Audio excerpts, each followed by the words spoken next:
OK. Bonjour tout le monde. Bienvenue dans la première table ronde de la courbe 2 étudiante. Moi, c'est Tim Dreyer, chef de projet dans la courbe 2 étudiante. Et avec mes collègues, j'ai organisé 2 tables rondes avec l'objectif de répondre à une quête de sens des étudiants ou les jeunes diplômés, donc vous, notre public, sur leurs attentes vis-à-vis du monde du travail dans le contexte de transition socio-écologique. Aujourd'hui, on a notre première table ronde sur la problématique. Qu'est-ce que c'est une organisation engagée pour la transition socio-écologique dans un monde fini? Et sur ce sujet-là, on a invité 5 intervenants, des médiateurs, qui sont là, heureusement. Bonjour à tous. Je vais vous introduire vite. Et après, je vais donner la parole à Pia. Mais donc, notre médiateur aujourd'hui, ce sera Arthur Vivant, actif dans Shift Your Job, een initiatief binnen de Shift Project. Het Shift Your Job, c'est un site internet avec une mission de réconcilier emploi et climat. Bonjour Arthur. Arthur, du coup, il sera notre médiateur. Bonjour. Après, on a invité Quentin Aurore, un membre du conseil d'administration à Realcoop, est aussi actif à CAP Services, une coopérative d'activité emploi. Deuxième intervenant, ce sera Stéphane Labranche, un chercheur indépendant et climatologue de la société, associé à PACT, l'Institut de recherche à Grenoble, est assis à l'Institut d'études politiques à Grenoble. Bonjour, monsieur Labranche. En troisième, on a invité Benoît Alban, un membre pour un réveil écologique, un collectif d'étudiants qui a émergé dans la continuité de manifeste étudiants pour un réveil écologique. Bonjour Benoît, je pense qu'il a un peu de problème avec son connexion, mais ça peut arriver après. En quatrième, du coup, bonjour à Pia, Pia Benguigui, elle est la présidente de l'association étudiante REFET. REFET est un réseau français. Et maintenant, elle va faire une petite introduction exactement sur notre sujet. Quelles sont les attentes des étudiants, des jeunes diplômés dans leur futur travail et dans la monde du travail? L'organisation de PIA, de REF, du coup, ils ont fait un sondage l'année dernière. C'était une consultation nationale d'étudiantes exactement sur ce type de sujet. Donc maintenant, je porte la parole à Pia. Merci Tim et bonjour à toutes et à tous. Donc en effet, je suis présidente du REFED, qui est le réseau français étudiant pour le développement durable. Vous pouvez oublier l'acronyme parce qu'on change de nom dans un mois. Donc le REFED, on est un réseau de 150 associations étudiantes qui portent des projets en lien avec les enjeux socio-environnementaux. On est présent dans une 50aine de villes en France. On a 2 grands objectifs principaux qui sont d'une part d'avoir 100% d'étudiants formés et engagés sur les enjeux écologiques et d'autre part 100% de campus responsables dans leur fonctionnement, dans leur partenariat, etc. Pour ça, on s'organise autour de 3 grandes missions qui sont de rassembler les associations étudiantes et les étudiants. Donc on organise notamment des événements nationaux, des événements locaux, des rencontres interassociatives. Notre deuxième mission, c'est de former les associations étudiantes, les étudiants, aussi les établissements sur les enjeux écologiques, notamment par exemple sur l'événementiel responsable, sur la communication responsable, sur l'alimentation, etc. Et on propose aussi des événements plus en lien avec l'insertion professionnelle, notamment des after-work autour des métiers. Par exemple, il y en a un mardi prochain autour des métiers de l'éco-construction. Et on propose également des forums des métiers et des forums des formations une fois par an. Et enfin, notre troisième grande mission, c'est de porter la voix des étudiants et des étudiantes. Et pour ça, on mène tous les 3 ans une grande consultation nationale étudiante qui s'organise autour de plusieurs thématiques, dont l'insertion professionnelle. Et c'est ça que je vais vous présenter pour introduire cette table ronde. Donc d'abord, pour présenter cette consultation nationale de manière générale, c'est une enquête d'ampleur nationale qui interroge les étudiants sur les enjeux de société avec un axe fort autour des enjeux environnementaux. On fait ça depuis 2008 et donc là, en 2020, c'était la 5e édition et on a eu plus de 50 000 étudiants qui ont répondu, ce qui est un résultat historique pour nous. Un petit mot au niveau de la méthodologie. On a pensé à la fois la construction, la diffusion et ensuite l'analyse de cette consultation pour que ce soit le plus représentatif possible des étudiants de l'enseignement supérieur en France. Et donc, on a fait attention à ce que les résultats soient représentatifs en redressant certaines des données qu'on a eues par rapport à la population étudiante française avec les chiffres du ministère de l'enseignement supérieur. Dans cette 5e édition, donc, qui est sortie en septembre 2020, on avait décidé d'interroger les étudiants autour de 5 grandes thématiques: la société, la consommation, le campus, la formation et l'insertion professionnelle, à chaque fois au prisme des enjeux environnementaux. Et donc, c'est sur la dernière partie de l'insertion professionnelle que je vais m'arrêter. Mais avant ça, et je crois que tu peux passer 2-3 slides, Tim. Avant ça, je vais juste présenter brièvement, pour mettre en contexte, 3 chiffres sur la partie société, donc la première partie. Puisque ce qu'on a observé, une des premières choses qu'on a observé, c'est que les enjeux environnementaux préoccupent massivement les étudiants et les étudiantes. Ils sont 85% à être inquiets, voire angoissés vis-à-vis de l'avenir au regard du changement climatique. Et on remarque également dans cette partie société où on a posé des questions assez générales, un grand manque de confiance dans la sphère politique, puisque 90% des étudiants estiment que les dirigeants politiques ne prennent pas assez en compte. Oui, je crois qu'on vous entend. Est-ce que vous pouvez nous entendre? C'est-à-dire? On vous entend. Moi, j'entends autant Pia que... Ok, d'accord. Est-ce que vous entendiez Pia parler? Très bien. D'accord, ok. Vous avez des gens qui disent qu'ils entendent mal Pia. Donc... Peut-être qu'on peut demander aux auditeurs s'il y a une forme de participation, ouais. si la présentation passe bien. Moi, pour ma part, c'était nickel, j'entendais tout. Au moins, il y a une personne qui a entendu.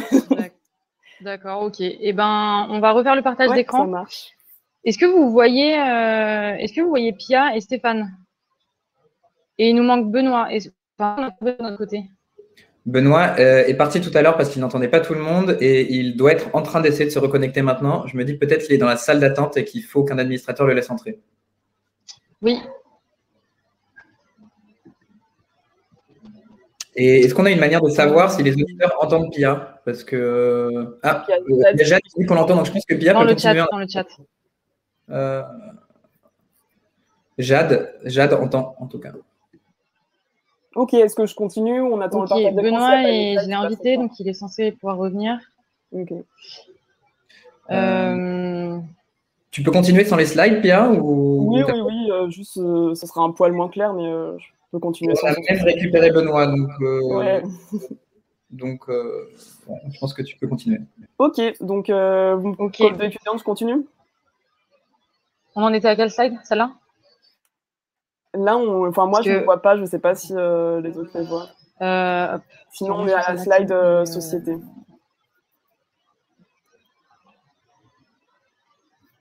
Et donc, j'en étais sinon sur le manque de confiance dans les dirigeants politiques, avec 90% des étudiants et des étudiantes qui estiment que les dirigeants politiques prennent insuffisamment, voire pas du tout en compte les intérêts des générations futures dans leurs décisions.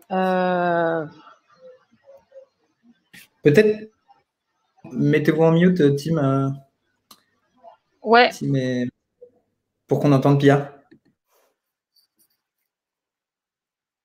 Et donc, un dernier petit chiffre là-dessus, sur la société, c'était que 80% des étudiants pensent que les enjeux environnementaux sont insuffisamment traités dans les discussions médiatiques et politiques. Donc, ces 3 chiffres, c'était pour mettre en contexte qu'il y a une grande inquiétude de la part des étudiants par rapport aux enjeux écologiques, ce qui n'est pas surprenant ou étonnant en soi, puisque c'est aussi montré par d'autres enquêtes et par d'autres études. Et donc, pour passer à la partie insertion professionnelle, là, pareil, je vais m'arrêter sur 3 chiffres et que je vais un peu détailler à chaque fois. Le premier chiffre, c'est sur la responsabilité des entreprises, puisque les étudiants sont une immense majorité, à savoir 94%, à penser que les dirigeants d'entreprise ne prennent pas assez en compte les enjeux environnementaux dans leurs décisions. Et ce manque de confiance dans la sphère économique rejoint celui que j'ai dit juste au-dessus, aussi dans le manque de confiance dans la sphère économique et les institutions. Donc, pour les étudiants, les entreprises ont une grosse responsabilité et constituent aussi un levier d'action par rapport à la crise écologique. Parce que à la question, selon vous, quel est le premier responsable des dégâts environnementaux? C'est les entreprises qui ressortent en tête, avec près de la moitié des étudiants qui pensent que ce sont les entreprises les premières responsables devant les gouvernements et aussi devant les citoyens en tant qu'individus. Donc là, on voit le grand manque de confiance qu'il y a envers les entreprises et aussi évidemment la responsabilité des entreprises dans ça, qui fait qu'elles sont aussi un acteur majeur dans la lutte contre le réchauffement climatique. Et on observe qu'il y a un consensus chez les étudiants sur le comportement des dirigeants d'entreprise face à l'urgence climatique. Un deuxième chiffre qui était intéressant, toujours sur l'insertion professionnelle, c'est sur les métiers. Il y a 93% des étudiants qu'on a interrogés dans cette consultation qui pensent que la majorité des métiers doivent intégrer les enjeux environnementaux. Donc là, on retrouve une logique systémique et c'est pas seulement certains secteurs qui devraient les intégrer, mais bien tous ou au moins la majorité. Et donc, on voit que les étudiants pensent en tout cas et ont conscience que la crise écologique est bien un problème structurel. Sur ce chiffre, le type d'établissement a une influence puisque c'est les étudiants en école d'ingénieurs qui étaient les plus décidés à souhaiter que tous les métiers intègrent les enjeux environnementaux et par exemple les étudiants en classe prépa étaient moins décidés là-dessus. Et enfin, le dernier chiffre sur l'insertion professionnelle, ça concerne l'impact environnemental d'une organisation qui est un sujet important pour les étudiants puisque cet impact est un critère dans la recherche d'emploi pour 70% d'entre elles et d'entre eux, et c'est même un critère qui est déterminant pour 25%. Et là aussi, ça dépend du type d'établissement, et pareil, les étudiants en école d'ingénieur sont plus sensibles à ça parce que c'est déterminant pour 40% d'entre eux. Mais sur ça, il faut quand même mettre le point de vigilance que, évidemment, ça dépend aussi de la précarité des étudiants et des jeunes diplômés qui peut, bien sûr, conditionner les critères de leur recherche d'emploi et on ne peut pas tous se permettre de hiérarchiser les critères et de faire prévaloir nos convictions face à la situation économique. Et donc, ça montre qu'il n'y a pas que les choix individuels qui comptent, qu'on ne peut pas juste compter sur les individus pour faire des choix écologiques et pour résoudre la crise écologique. Il faut passer au-delà de l'échelle individuelle qui peut aussi dépolitiser ces questions-là et servir d'excuse à l'inaction, voire de caution morale à un système et à certaines entreprises qui restent destructrices. Et un autre point de la consultation, un des autres sujets, c'est celui des formations qui est à mettre en parallèle avec l'insertion professionnelle parce que là aussi, sur cette thématique, il y a des chiffres intéressants qui ont ressorti. C'est-à-dire que les étudiants ne s'estiment pas assez formés sur les enjeux environnementaux et ils souhaitent l'être davantage. 2/3 d'entre eux souhaitent être davantage formés et aussi 2/3 estiment que tous les cursus doivent intégrer les enjeux environnementaux. Donc ces chiffres, ils sont intéressants parce que ça montre que les étudiants veulent être davantage formés, mais il y a quand même un petit paradoxe parce que même si c'est 2/3, c'est quand même bien moins que les 90 ou plus de 90% qu'il y avait pour la majorité des métiers. Et alors qu'on peut se dire que si la majorité des métiers, si les étudiants pensent que la majorité des métiers doivent intégrer les enjeux environnementaux, alors logiquement, la majorité des formations devrait le faire. Et donc, pour nous, ce petit décalage qu'il y a entre les chiffres, ça montre que le sujet des formations et de l'enseignement supérieur n'est pas un assez gros sujet et pas assez mis à l'agenda. Et donc, c'est ce qu'on essaie de faire côté REFED et c'est aussi ce que plein d'autres organisations, dont la COP2 étudiante, essaient de faire. Et donc ça rejoint aussi un de nos axes forts de plaidoyer qui est la nécessité de former 100% des étudiants et des étudiantes aux enjeux écologiques, à la fois en formation initiale, c'est-à-dire en intégrant un socle commun de connaissances, de compétences pour que tous et toutes puissent comprendre les enjeux environnementaux, mais également qu'on soit formé par filière pour que toutes les filières et tous les cursus intègrent ces enjeux et que derrière, dans nos métiers, dans nos professions, on puisse intégrer ça et que, in fine, les métiers les intègrent. Et en parallèle de ça, évidemment, il y a la nécessité de former les enseignants et d'intégrer les enjeux environnementaux dans la recherche. Et donc voilà, ça c'était une des grandes recommandations qui est ressortie de la consultation. Il y avait aussi des recommandations sur les campus avec d'autres chiffres que j'ai pas précisés aujourd'hui. Et on a eu on a fait des recommandations en termes d'insertion professionnelle, en recommandant de mettre davantage en avant les organisations et les métiers qui intègrent les enjeux environnementaux et sociaux dans leurs objectifs, aussi dans leur fonctionnement.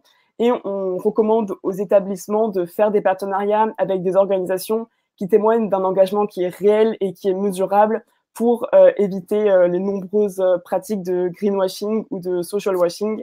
Et je crois que c'est justement le sujet de la table ronde d'aujourd'hui. Donc, je vais laisser Arthur et la COP enchaîner là-dessus.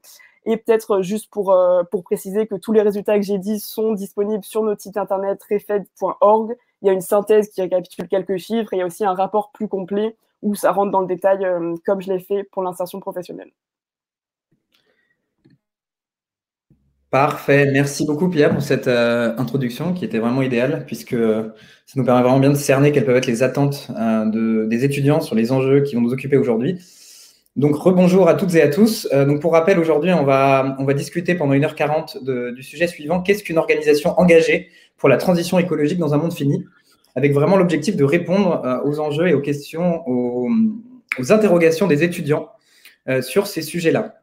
Alors, je me présente très rapidement. Moi, je m'appelle Arthur Pivin et je suis ici pour représenter Shift Your Job.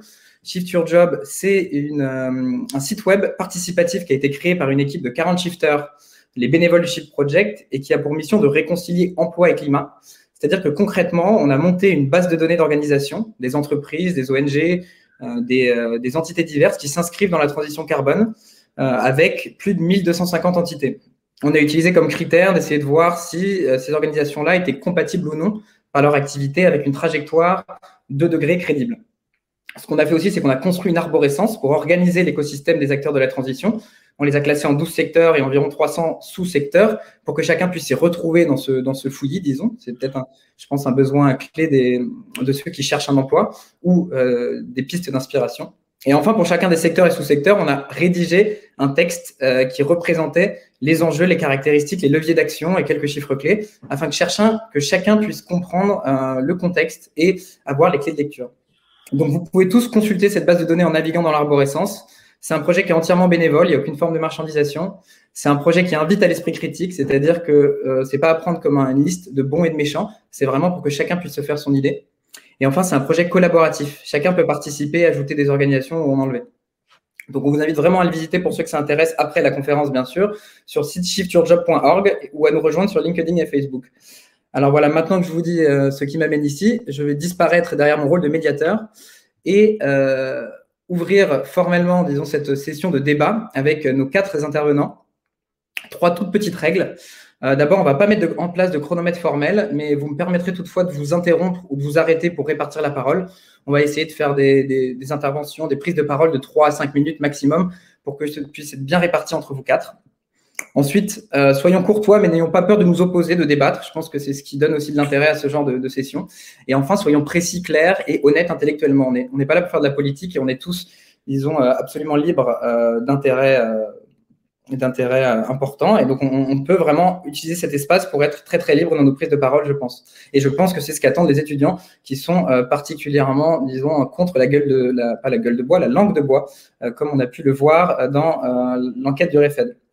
Alors, je vais vous laisser vous présenter, je vais vous laisser la parole un par un. Et si ça vous va, on va commencer vous allez commencer par répondre très rapidement à ces toutes petites questions. Donc, d'où venez-vous et qu'est-ce que fait votre organisation, donc votre entreprise ou votre laboratoire de recherche ou votre association pour justement contribuer à la transition socio-environnementale. Donc, très rapidement, parce qu'après, il y aurait des questions de précision, je vais commencer par donner la parole à Stéphane. Donc, voilà, peut-être en 2 minutes. OK. Aujourd'hui, en fait, moi, je représente plutôt le GIECO, qui est un groupement d'experts, de scientifiques qui travaillent sur les changements de comportement. L'idée, c'est de créer le parallèle au GIEC sur le climat, mais de le faire sur le comportement. Et dans un cadre de transition. Donc, l'idée, c'est de comprendre, et c'est sur quoi je travaille depuis 20 ans, sur les questions de quels sont les freins et les moteurs au changement de comportement individuel, mais aussi institutionnel. Donc, c'est un peu pour ça que j'ai été invité sur cette table ronde. On se donne un objectif, vous le savez tous, même individuellement, on se donne un objectif de changement. Demain, je deviens végétarien et 3 jours après, on se paye un bon steak. J'arrête de prendre la voiture et 2 semaines plus tard, merde, je voulais quand même aller en montagne, donc je prends la voiture. Et donc, l'idée, c'est de comprendre à la fois les obstacles internes qu'on a dans la tête, les valeurs, les perceptions, les dissonances cognitives et tout ça. Ça fait partie d'un ensemble de freins de moteur, mais l'autre ensemble de freins de moteur, c'est le cadre dans lequel on vit. Si je vis dans une ville où il n'y a absolument aucun ramassage de tri, je ne sais pas pourquoi je devrais faire du recyclage, ça ne servira à rien de toute façon. S'il n'y a aucune offre de services climatiques, ça va être difficile pour moi de les mettre en œuvre. Donc, il y a ces 2 éléments-là à prendre en compte. Et en fait, l'idée de base à laquelle je vais revenir aussi, c'est que une organisation est un individu comme un autre. Et j'y reviendrai de plusieurs manières durant cette heure. Merci beaucoup Stéphane. Je vais passer la parole à Benoît. Donc même question, qui es-tu, d'où viens-tu? Et en 2 minutes, comment ton organisation participe ou crée de l'impact pour la transition socio-environnementale? Alors, on ne t'entend pas. Attention, t'es sur mute encore. Alors, Voilà, là on t'entend. c'est bon? Parfait. Eh ben, merci pour l'invitation. Moi, je suis étudiant en dernière année d'école d'ingénieur à Polytechnique et je fais partie donc, du collectif Pour un réveil écologique, qui est un collectif qui date d'il y a 2 ans et demi, qui est né du manifeste étudiant pour un réveil écologique, qui a été signé par plus de 32 000 personnes, qui disent qu'aujourd'hui, malgré les alertes de la communauté scientifique, le monde économique et politique ne prend pas du tout à la hauteur de ce qu'il faudrait les enjeux écologiques au sens large. Et donc, en tant qu'étudiant, on n'a pas envie d'aller rejoindre une organisation qui contribue à accélérer le changement climatique ou l'érosion de la biodiversité ou l'épuisement des ressources. Et donc, on dit, en signant ce manifeste, qu'on va s'engager pour pour rejoindre des entreprises qui prennent au sérieux ces problématiques. Et donc, depuis, on travaille sur 2 aspects principaux. Le premier aspect dont on va peut-être un peu moins parler ce matin, c'est parce que c'est quelque chose qui est assez commun aussi avec la COP, c'est de faire en sorte que les étudiants soient formés pour comprendre les problèmes écologiques et pour y apporter des réponses cohérentes dans leur travail. Parce qu'on va être confronté toute notre vie à ces problématiques. Et puis le deuxième aspect sur lequel on travaille, c'est sur les entreprises. Qu'est-ce qu'on peut attendre d'une entreprise sur ces questions? Et on a beaucoup travaillé sur les grands groupes. On a essayé de regarder avec un regard critique leur stratégie environnementale. On a rencontré un certain nombre de dirigeants d'entreprises et on a essayé de construire des outils pour permettre aux étudiants d'avoir ce recul et ce regard critique sur ce que peuvent nous raconter les grandes entreprises. Je pourrais en reparler aussi plus tard, bien sûr. Bah, super, ouais, on te redonnera l'occasion d'en reparler, mais en tout cas, c'est très clair. Merci beaucoup. Je vais passer la parole à Quentin. Donc, même question, qui es-tu, d'où viens-tu et que fait tes organisations? Je crois que tu es impliqué dans 2 entreprises. Oui. Alors, donc moi je m'appelle Quentin Aurore, j'ai plusieurs casquettes. Je suis effectivement administrateur de RICOP, qui est la première coopérative ferroviaire, donc c'est-à-dire un opérateur ferroviaire sous forme coopérative.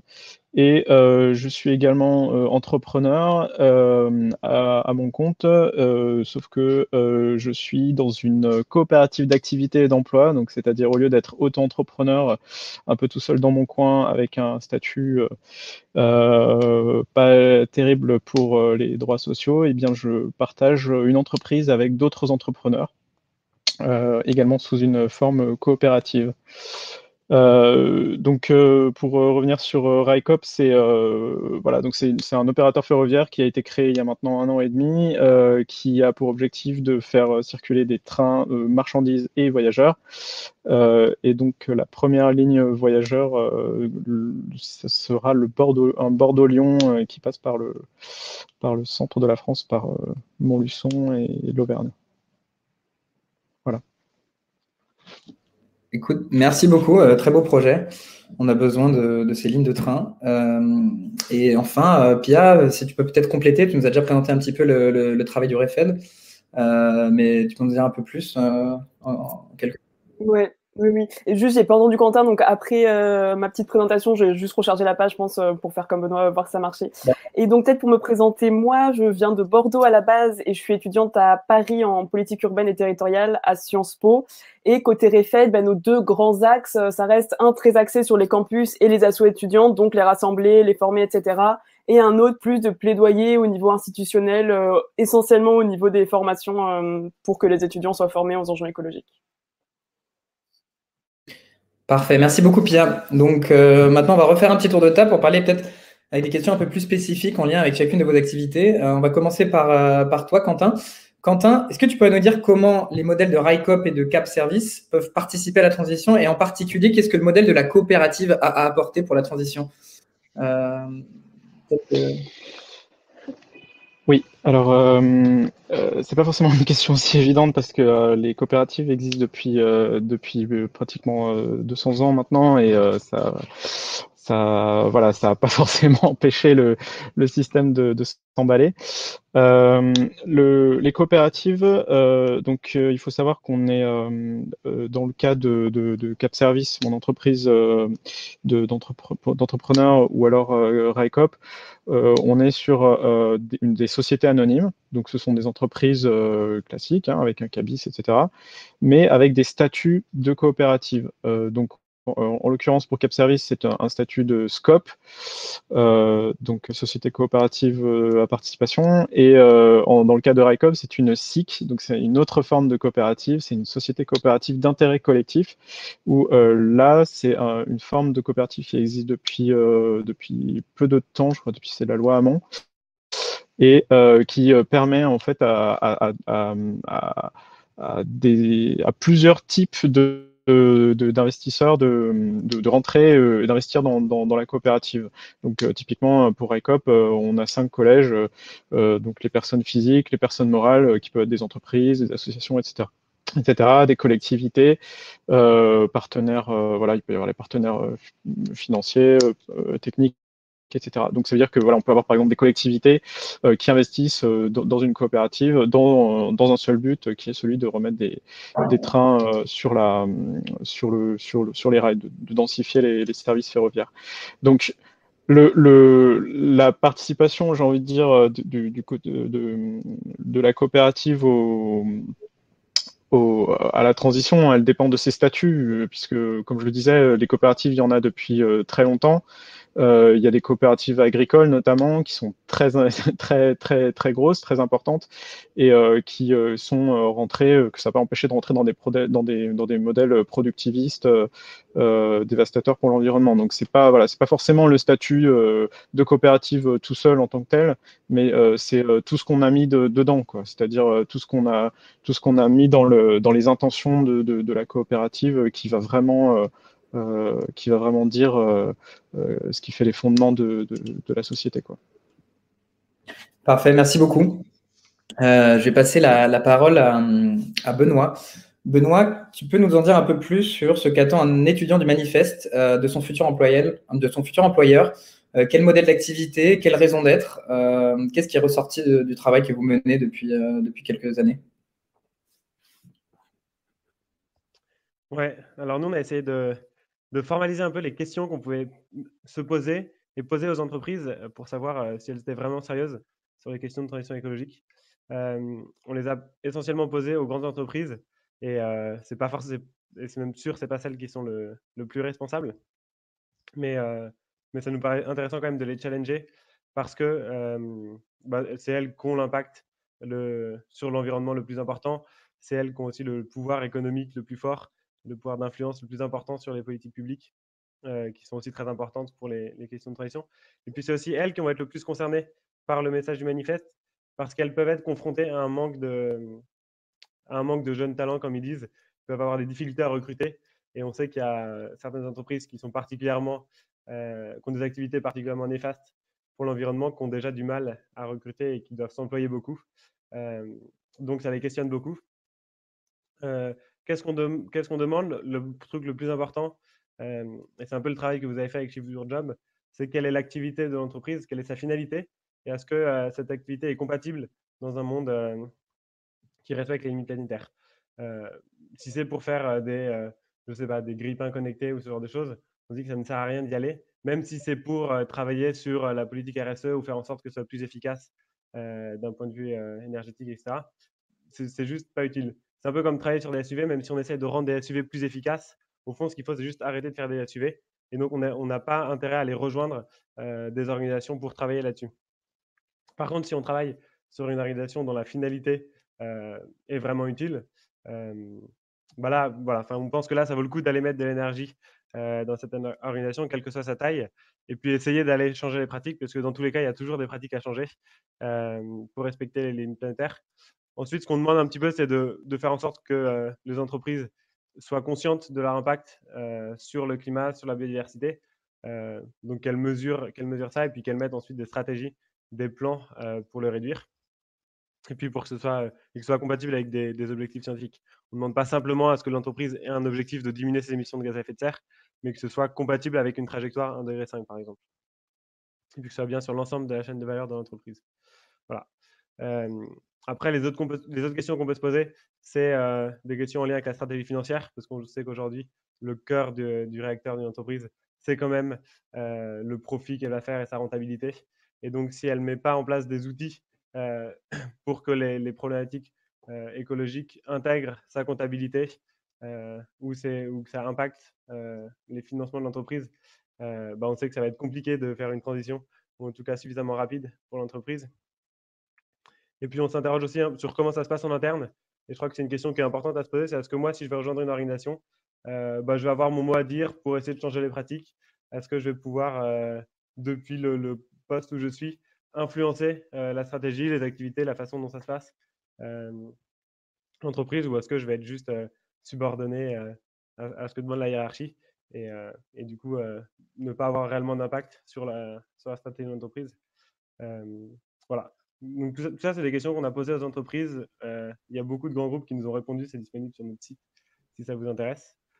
Après, les réponses sont faites par le département RSE, qui sont des professionnels de la communication notamment. Alors, certains sont aussi des professionnels des problématiques environnementales, sociales de l'entreprise. Mais c'est dans tous les cas des très bons communicants et c'est plutôt adressé généralement aux investisseurs. Et donc, il faut toujours regarder avec un œil critique et c'est ce qu'on essaye de développer. On essaye aussi de donner des outils pour avoir un petit peu un œil critique sur ce que peuvent raconter les entreprises. Merci. Oui, en effet, je recommande à tout le monde le guide de détection du greenwashing du manifeste, qui est une excellente ressource pour ces choses-là. On parlera de greenwashing tout à l'heure. En tout cas, merci beaucoup, Benoît. Je vais passer la parole à Pia. Dans la même idée, alors tu nous as déjà un peu parlé du REFED, tu nous as parlé de la consultation. En quelques mots, qu'est-ce que tu pourrais ajouter sur comment le REFED aide les étudiants pour identifier des organisations engagées? En tout cas, ce qui est sûr, c'est que c'est une problématique qui ressort de plus en plus ces dernières années. Donc, au début du REFED et même il y a quelques années, on n'en parlait pas beaucoup. Et là, on essaie d'en parler de plus en plus. Et aussi, évidemment, on suit ce que fait Pour un réveil écologique et on peut s'en inspirer ou en tout cas relayer ce qui est fait. Et au niveau des actions mises en place aujourd'hui, c'est pas des afterwork métiers. On en fait 3 ou 4 par an. Donc, par exemple, cette année, on a fait autour des métiers de l'alimentation responsable où on invite plusieurs personnes qui travaillent dans ce secteur. On essaie un peu de varier que ce soit au niveau, une institution, une entreprise, une association, et de les faire dialoguer avec les étudiants et les étudiantes. On a aussi fait les métiers du plaidoyer, et donc là, il y a les métiers de l'éco-construction qui arrivent. Donc, on essaie de varier les thèmes et d'à chaque fois essayer de faire du dialogue avec les étudiants et les étudiantes. Et on en fait aussi, on en faisait pré-période Covid dans nos villes antennes à Bordeaux, Lille, Lyon et Paris, aussi pour que ce soit plus ancré localement et que ce soit pas que des grandes idées, mais que ce soit bien palpable, entre guillemets, localement. Et on organise aussi, comme d'autres organisations ou d'autres associations, des forums des métiers. Donc là, le dernier, on l'a fait en février, on en fait un par an, et on avait une quinzaine ou une vingtaine d'organisations qui proposaient des métiers en lien avec les enjeux environnementaux. Et pour le coup, on faisait très attention à ne pas avoir Total ou la BNP, le service RSE de Total ou de la BNP là-dessus.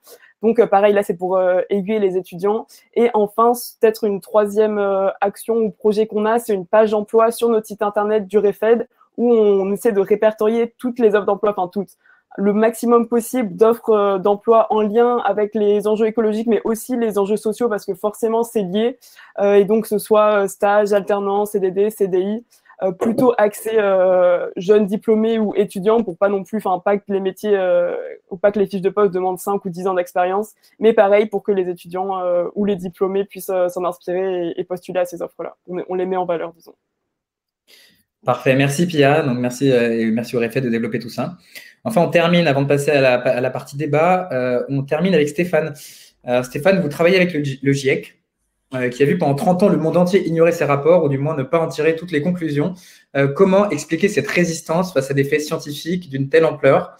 Voilà, peut-être en quelques mots, surtout votre spécialité, si je comprends bien, c'est aussi de s'intéresser aux dissonances cognitives et à comment ça se passe dans le cerveau, donc, ou dans l'esprit plutôt. Donc voilà, qu'est-ce que vous pouvez en dire en quelques mots? Alors oui, j'ai contribué au 5e rapport du GIEC en 2015. En fait, ce que je ne fais plus maintenant, en fait, le problème, c'est je ne comprends même pas pourquoi les gens pensent que la donnée scientifique est en soi un facteur de changement de comportement. On sait tous qu'il ne faut pas boire, et on sait tous qu'il faut manger moins de viande, on sait tous qu'il faut faire plus de sport, on sait tout ça, et on sait tous qu'il faut passer moins de temps devant les écrans. Qui écoute? Ça, c'est pour l'intérêt personnel. Alors là, on est en train de parler d'un truc qui va arriver dans 30 ans, dont il reste encore des incertitudes pour beaucoup de gens, qui s'appelle le changement climatique et qui va surtout affecter ailleurs, mais pas ici, et vous demandez aux gens de changer de mode de vie. Moi, en tout cas, c'est une observation tellement évidente que je ne comprends même pas pourquoi on peut penser que la donnée scientifique est censée amener à des changements de comportement et encore moins un changement de civilisation. Ça ne veut pas dire que ça ne donne pas une certaine direction, parce que sans la science, on ne saurait pas du tout qu'il y aurait du changement climatique. On ne pourrait pas traduire les gaz à effet de serre qu'on émet en termes d'augmentation de température. Et cette augmentation de température, sans la science, on ne pourrait pas dire quels seraient les effets sur l'eau, par exemple, sur la pluie, sur les canicules, sur la biodiversité, sur les maladies, etc. Donc ça, la science, on en a besoin. Mais ce que je suis en train de dire, c'est que au-delà de on en a besoin pour comprendre les choses ne suffit pas à changer. Et donc là, il est là ce décalage, en fait. Déjà, prétendre ou penser qu'un rapport du GIEC, n'importe quel rapport scientifique par ailleurs, peut amener à des changements de comportement, là, c'est pas comme ça qu'on fonctionne. Ça prend autre chose. C'est assez pour certaines personnes, mais c'est assez pour une minorité de la population, comme c'est assez pour une minorité d'entreprises ou de collectivités territoriales qui vont dire « Attention, il y a un truc qui se passe et si on ne commence pas à agir tout de suite, on va vraiment être dans la merde plus tard. » Donc, comment on fait maintenant? Comment on commence à se préparer? Mais l'aspect de la donnée scientifique dans tout ça, ce n'est qu'un aspect parmi d'autres, un facteur parmi d'autres, à partir desquels on prend une décision et de dire, OK, là, maintenant, je m'y mets. Qui d'entre vous prend toujours une décision au premier jour de l'année? Les nouvelles, les souhaits que l'on émet le 1er janvier. Il y a eu des études là-dessus, hein? Et à la fin du premier mois de janvier, les résolutions sont pour une majorité de personnes, plus de 50%, abandonnées. Et à la fin février, il reste 10% de la population qui maintient une résolution prise le premier. Alors que on le fait pour soi. Et donc, en fait, il faut penser à ces autres critères qui amènent à des changements et qui empêchent les changements. Un des aspects qui est super important, et c'est là-dessus que je travaille, c'est j'essaie de comprendre ces différents aspects, mais par secteur, parce que devenir végétarien, c'est pas comme prendre son vélo et c'est pas comme changer de voiture non plus. Ça renvoie à des secteurs et des moteurs, des obstacles différents. Donc, on ne peut pas dire qu'il y a quelque chose de transversal dans tout ça en ce moment. Il faut y aller par secteur pour le moment, ça, pour moi, c'est important. Et la même chose s'applique aux entreprises pour les collectivités territoriales. Certaines collectivités territoriales sont plus à même de faire du changement. Pourquoi? Bien, une des choses qu'on a apprises en analysant les changements, les efforts à l'égard du changement climatique dans les entreprises, mais aussi des collectivités territoriales, c'est pas le niveau de connaissance scientifique, même si ça joue un certain rôle, c'est en fait cette culture de l'expérimentation et du risque qu'on a envie de prendre. Comment on évalue un risque quand on tente de changer? Comment on évalue un effort? C'est fun, c'est stressant, c'est angoissant. Donc, si c'est angoissant, on ne le fait pas et on le fuit et on le nie. Si c'est fun, ben on se met dedans. Et en fait, on s'est aperçu qu'au sein des populations générales, on se retrouve avec environ 15 à 20% max de gens qui pensent que changer de comportement et d'habitude, de s'observer soi-même, s'évaluer, s'analyser et aller dans une direction, se donner des objectifs, c'est fun. Pour le restant de la population, c'est plutôt lourd et pour une partie de la population, c'est carrément chiant et angoissant. Donc, on ne fait pas. Okay? Donc, comment on fait face à cette diversité dans la population, puis dans les collectivités et les entreprises aussi, qui ont des cultures d'entreprise, qui ont des cultures institutionnelles vis-à-vis de la prise de risque? Pensez, vous êtes une collectivité territoriale, faites un truc qui n'a jamais été fait, ça devient hyper public et vous échouez. Ça la fout mal en termes d'image publique et ça la fout mal en termes de légitimité quand vous voulez recommencer après. Donc, il y a un vrai risque à prendre, justement, un risque. Donc, comment on le fait? Comment on apprend de ses erreurs? Comment on expérimente pour ensuite innover? Est-ce qu'on y va à grands coups avec une rupture? Est-ce qu'on y va à petits pas? Et basé sur quoi? Quels critères d'évaluation? Il y a toutes ces questions-là qui émergent, qui rendent les choses, en fait, assez compliquées. On y reviendra, mais je vais terminer avec ça. Franchement, quand on regarde où on était il y a 15 ans, où on en est maintenant, et à partir de tout ce que je viens de dire, en fait, le changement, il est important pour les trois catégories de notre société, les entreprises, les collectivités, et à moindre égard, ça, les études le montrent, les ménages qui, en fait, ont moins réduit les émissions de gaz à effet de serre que les deux autres ensembles de groupes d'acteurs. Mais ça, on peut y revenir. Donc, c'est là-dessus que je pense qu'il faut vraiment s'imaginer vous-même, en tant qu'individu, tenter de faire un changement dans votre vie et voir qu'est-ce qui fait que, en fait, c'est plus difficile que ça en a l'air. Merci beaucoup Stéphane, c'est vraiment un sujet passionnant. Je me permets de recommander 2 livres sur ce sujet-là, des leviers, des obstacles psychologiques à la transition, qui sont Le bug humain de Sébastien Boller, qui a beaucoup marché et que je trouve très intéressant. Et un autre qui est moins connu en France, c'est Le syndrome de l'autruche de Marshall. Alors son nom est Georges Marshall, je crois, ou en tout cas, voilà, vous le retrouverez. Vraiment super intéressant. En plus, merci Stéphane, parce que tu me donnes une transition idéale pour la première question du débat. Mais avant ça, très rapidement, je vais inviter donc les auditeurs, on est plus de 500, donc merci à vous tous d'être là, à ne pas hésiter à signaler sur le chat s'il y a un problème technique, il faut qu'on puisse le savoir très vite. Et si vous avez des questions aussi, vous pouvez les poser. On n'est pas garanti de pouvoir toutes les prendre, mais en tout cas, si on en voit une qui revient beaucoup, on l'adressera sans problème. Ensuite, pour les 4 participants, maintenant, je vous invite, un peu comme en classe de primaire, si vous avez envie de parler, levez la main et je vous donnerai la parole, ou en tout cas, les autres sauront. Regardez l'écran si je fais ça. C'est un signal amical pour vous demander gentiment d'essayer d'abréger. Enfin, voilà, c'est tout. Donc, première question, Stéphane, tu nous as dit tout à l'heure, tu as terminé en disant, d'après les études, on a remarqué que c'était plutôt les ménages qui avaient moins réduit leurs émissions que les entreprises ou d'autres groupes de la population, alors qu'on a plutôt tendance à taper sur cela. Dans l'idée, la transition, c'est quelque chose d'absolument transverse, c'est quelque chose de multiforme. On a d'une part les citoyens qui sont les consommateurs, qui déterminent la demande. On a les entreprises, peut-être qui sont responsables des émissions, mais en déterminant l'offre, mais qui sont aussi sujettes à la demande, qui sont aussi sujettes aux lois, qui sont déterminées par l'appareil politique. Mais l'appareil politique lui-même, il est élu par le citoyen, il est influencé par l'entreprise. Et puis, on a aussi la science qui propose des solutions techniques, qui nous dit si on peut faire du solaire, du nucléaire, de la fusion, de la fission. Mais en même temps, cette science-là, elle est dirigée par les entreprises et elle est aussi dirigée par le public. Donc, on a 4 pôles, disons, même plusieurs. On a le citoyen, l'entreprise, le politique, le scientifique. Chacun influence et est influencé. Donc, question aujourd'hui, dans la transition socio-économique, socio-environnementale, qui est moteur? Quelle partie de la société sont moteurs? Quelle partie sont voitures-balais? Peut-on le penser comme ça? Voilà, qu'en pensez-vous de vos expériences personnelles? On va prendre la parole en premier. Oui, non. En fait, je trouve que vous avez fait une très, très bonne description. Et dans cette description des interactions, il y a ce que j'essaie de comprendre, moi, et ce qui commence à apparaître assez facilement dans certains secteurs, mais pas d'autres, c'est à quel point on est en interaction, mais ces interactions sont vachement complexes parce qu'il y a des interactions qui vont dans un certain sens, c'est-à-dire qu'il y a effectivement, depuis 15 ans, de plus en plus d'interactions qui mènent vers quelque chose d'autre qui ne serait pas basé sur le carbone. On a des difficultés à imaginer en 2050 à quoi pourrait ressembler une société post-carbone ou neutre en carbone, c'est l'objectif. Mais on commence à voir de plus en plus des processus, des procédures, des dynamiques qui vont dans ce sens. Mais ces dynamiques existent dans des dynamiques qui sont quand même basées sur une civilisation entièrement carbonée ou presque. Si vous enlevez le pétrole et le charbon aujourd'hui, on revient au Moyen-Âge. Donc, changer de civilisation et passer à une civilisation post-carbone, on ne sait pas ce que ça veut dire en fait, dans nos imaginaires. On peut imaginer que je vais pouvoir continuer à travailler en 2050, que je vais pouvoir continuer à manger en 2050 si tout va bien, mais je ne mangerai peut-être pas les mêmes choses. Je vais peut-être manger exclusivement des trucs qui sont beaucoup plus proches, local, bio, de saison, que ce que je peux me faire avant. Est-ce que je vais boire du café tous les jours?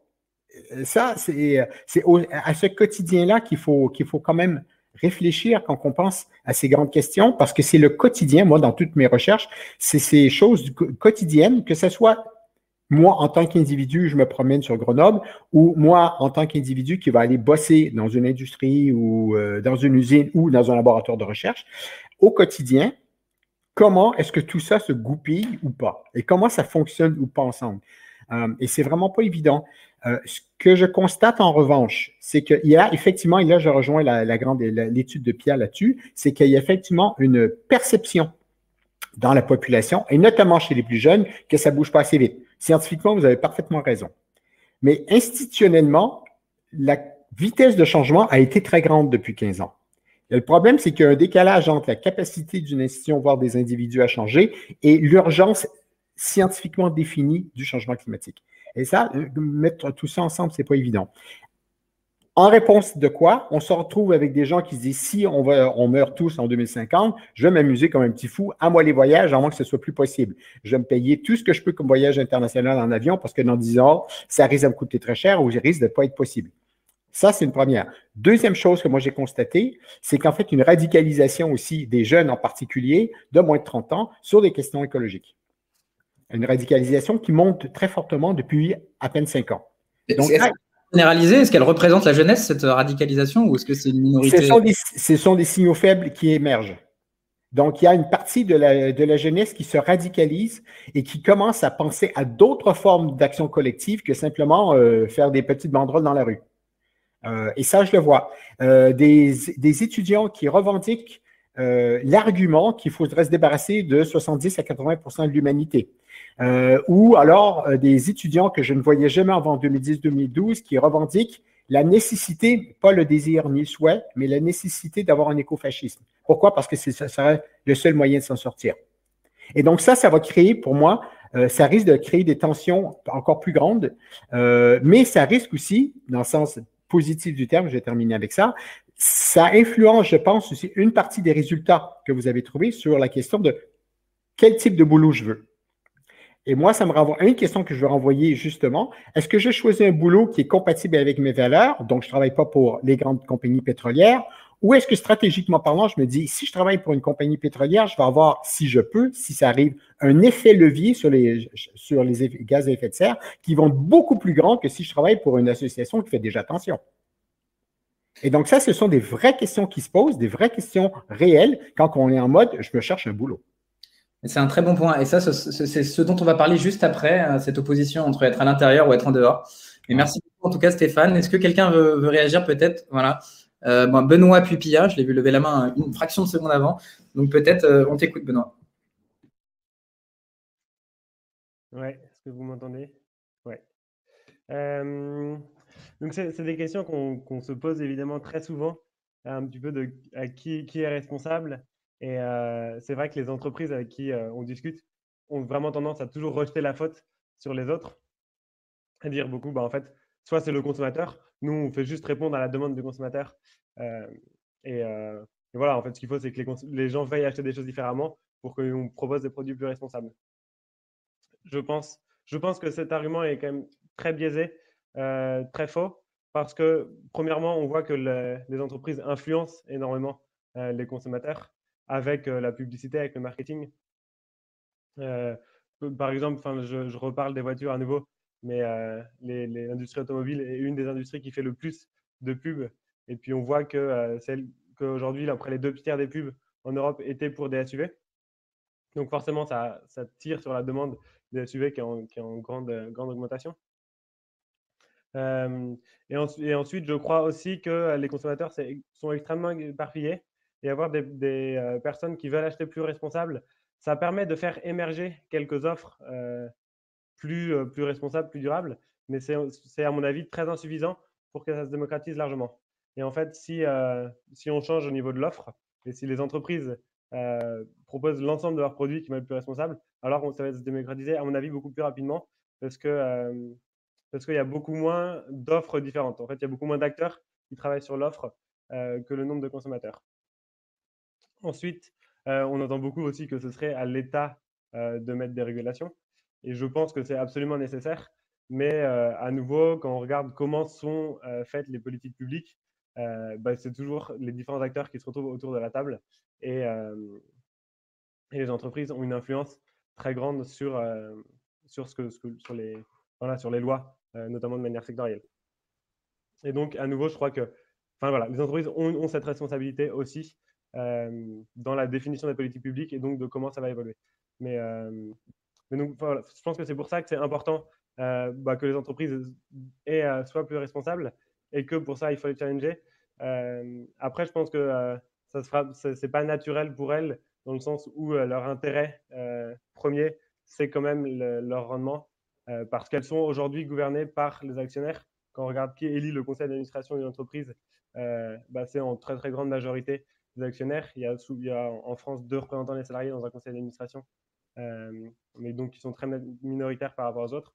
Donc je pense qu'il va falloir aussi des changements de règles du jeu pour savoir comment va être gouvernée l'entreprise. Et je crois que, en tout cas, quand on décide de rejoindre une organisation, on a intérêt à s'exprimer sur les orientations stratégiques et à se dire que c'est vraiment aussi dans son travail qu'il faut qu'on influe sur voilà, qu'est-ce qu'on va produire, comment on va le produire, et pas simplement en tant que consommateur. Je crois que c'est un peu un des biais qui est proposé par les grandes entreprises, de dire mais faites-le en tant que consommateur, sauf qu'aujourd'hui, la majeure partie de notre temps, en tout cas de notre espace de cerveau disponible, on l'utilise pour produire ou pour travailler. Donc, je crois que c'est vraiment là-dedans qu'il faut mettre son énergie pour essayer d'accélérer les changements. Voilà, et pour essayer de changer les pratiques. Merci Benoît, très clair, très bien dit. Et en effet, sur ton point des entreprises qui influencent les politiques publiques, il suffit de regarder les montants qui sont dépensés en lobbying. C'est pas je veux dire, c'est quelque chose d'objectif et de concret. Pia, tu voulais parler tout à l'heure, je te passe la parole. Et à noter qu'on a quelques réactions dans le chat sur cet enjeu de la responsabilité individuelle du consommateur.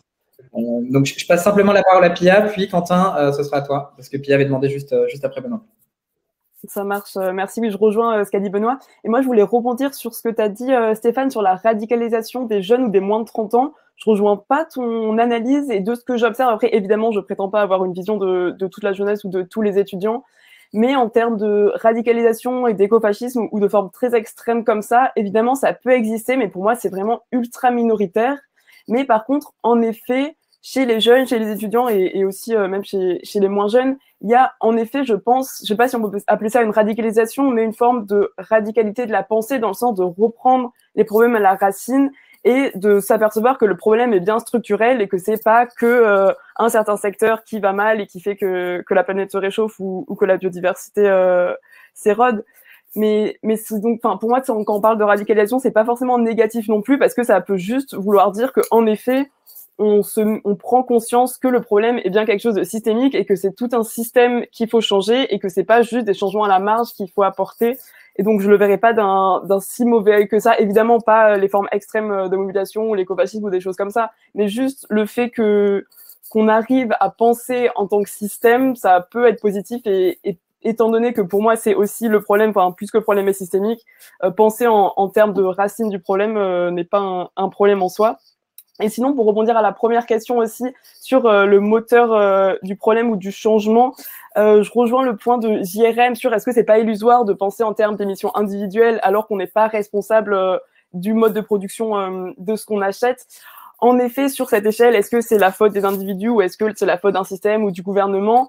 Évidemment, c'est important de penser en termes d'individualité et de se dire qu'on peut faire des petits gestes pour faire changer les choses, même en termes de ne pas sombrer dans la dépression, par exemple, ça peut être utile de dire je peux avoir un mini pouvoir d'action. Mais comme je le disais aussi tout à l'heure en introduction, c'est illusoire de penser que juste en tant qu'individu, on va changer les choses parce qu'évidemment, c'est beaucoup plus grand que ça et aussi parce que tous les travaux des sciences sociales des dernières années, et particulièrement en sociologie, ont montré qu'on n'est pas des individus absolument libres de toutes nos décisions et de tous nos choix et que bien évidemment on est socialement construit, nos décisions sont construites et c'est pas nous qui choisissons au jour le jour un peu comme ça au hasard de prendre des décisions et c'est la société qui influence et évidemment c'est problématique qu'on veuille acheter un nouvel iPhone par exemple tous les ans, mais c'est aussi parce que on a été éduqué là-dedans et qu'on a été socialement construit autour de ça, autour de l'idée qu'il faut avoir un nouvel iPhone ou qu'il faut toujours avoir des nouveaux habits ou qu'il faut manger de la viande ou tout un tas d'autres comportements. Et donc c'est pour ça que même si l'échelle individuelle peut avoir son importance et aussi l'action à l'échelle individuelle ou dans des collectifs, nous, au REFED, on essaie de pas trop inciter là-dessus et voire d'en parler le moins possible parce que c'est aussi cacher le vrai problème et dédouaner derrière les gouvernements et les entreprises. Et donc, pour moi, ça reste quand même au gouvernement ou au moins au pouvoir public de prendre les décisions et surtout de prendre des décisions qui soient contraignantes parce que les incitations, évidemment, c'est bien beau, mais derrière, comme l'a dit Stéphane tout à l'heure, c'est dur de changer de soi-même et c'est risqué et c'est souvent très difficile. Et donc, s'il n'y a pas de la contrainte, ça peut juste pas marcher, surtout vu l'urgence de la situation. Merci beaucoup, Pierre. Très intéressant. Quentin, peut-être un mot sur le sujet ? Oui. Moi, je peux donner l'exemple très concret du coup de RICOP et comment cette initiative est née. En fait, on est tous, enfin, on est tous conscients, on est tous d'accord sur le fait que prendre le train est un geste plutôt que la voiture, c'est un geste écologique. Enfin, disons que voilà, le train est beaucoup moins polluant en termes de déplacement que prendre la voiture. Sauf que partant de ce constat que personne peut contester, on se rend compte qu'en fait l'offre ferroviaire est en train de diminuer d'année en année et qu'on continue de fermer des lignes de chemin de fer. Et ça, c'est vraiment l'illustration de il y a un système qui est encore en train d'aller dans un sens. C'est ce que je dis toujours, hein, on parle de voitures électriques, on parle de voitures hydrogène, etc. Mais pour l'instant, la majorité des voitures qui sortent des chaînes de construction, elles sont au diesel et carburant non renouvelables. Donc, elles rouleront encore sur nos routes dans 20 ans. Donc, quand on nous parle d'autoroutes vertes pleines de voitures électriques, etc., dans 5-10 ans, c'est complètement illusoire. Donc, pour en revenir à RICOP, le constat, il part de ça, il part de se dire, en fait, il y a une régression des offres de transport. Moi, je sais qu'il y a des endroits où je veux pouvoir y aller autrement qu'en voiture. Je suis expert dans la mobilité, donc c'est un truc que je connais, je sais où chercher l'information. Et même avec ça, j'ai du mal à pouvoir, dans certains endroits, me passer de louer une voiture ou d'emprunter une voiture. Même quand je le veux, même quand je fais tout ce que je peux pour pouvoir trouver un car, un train, etc.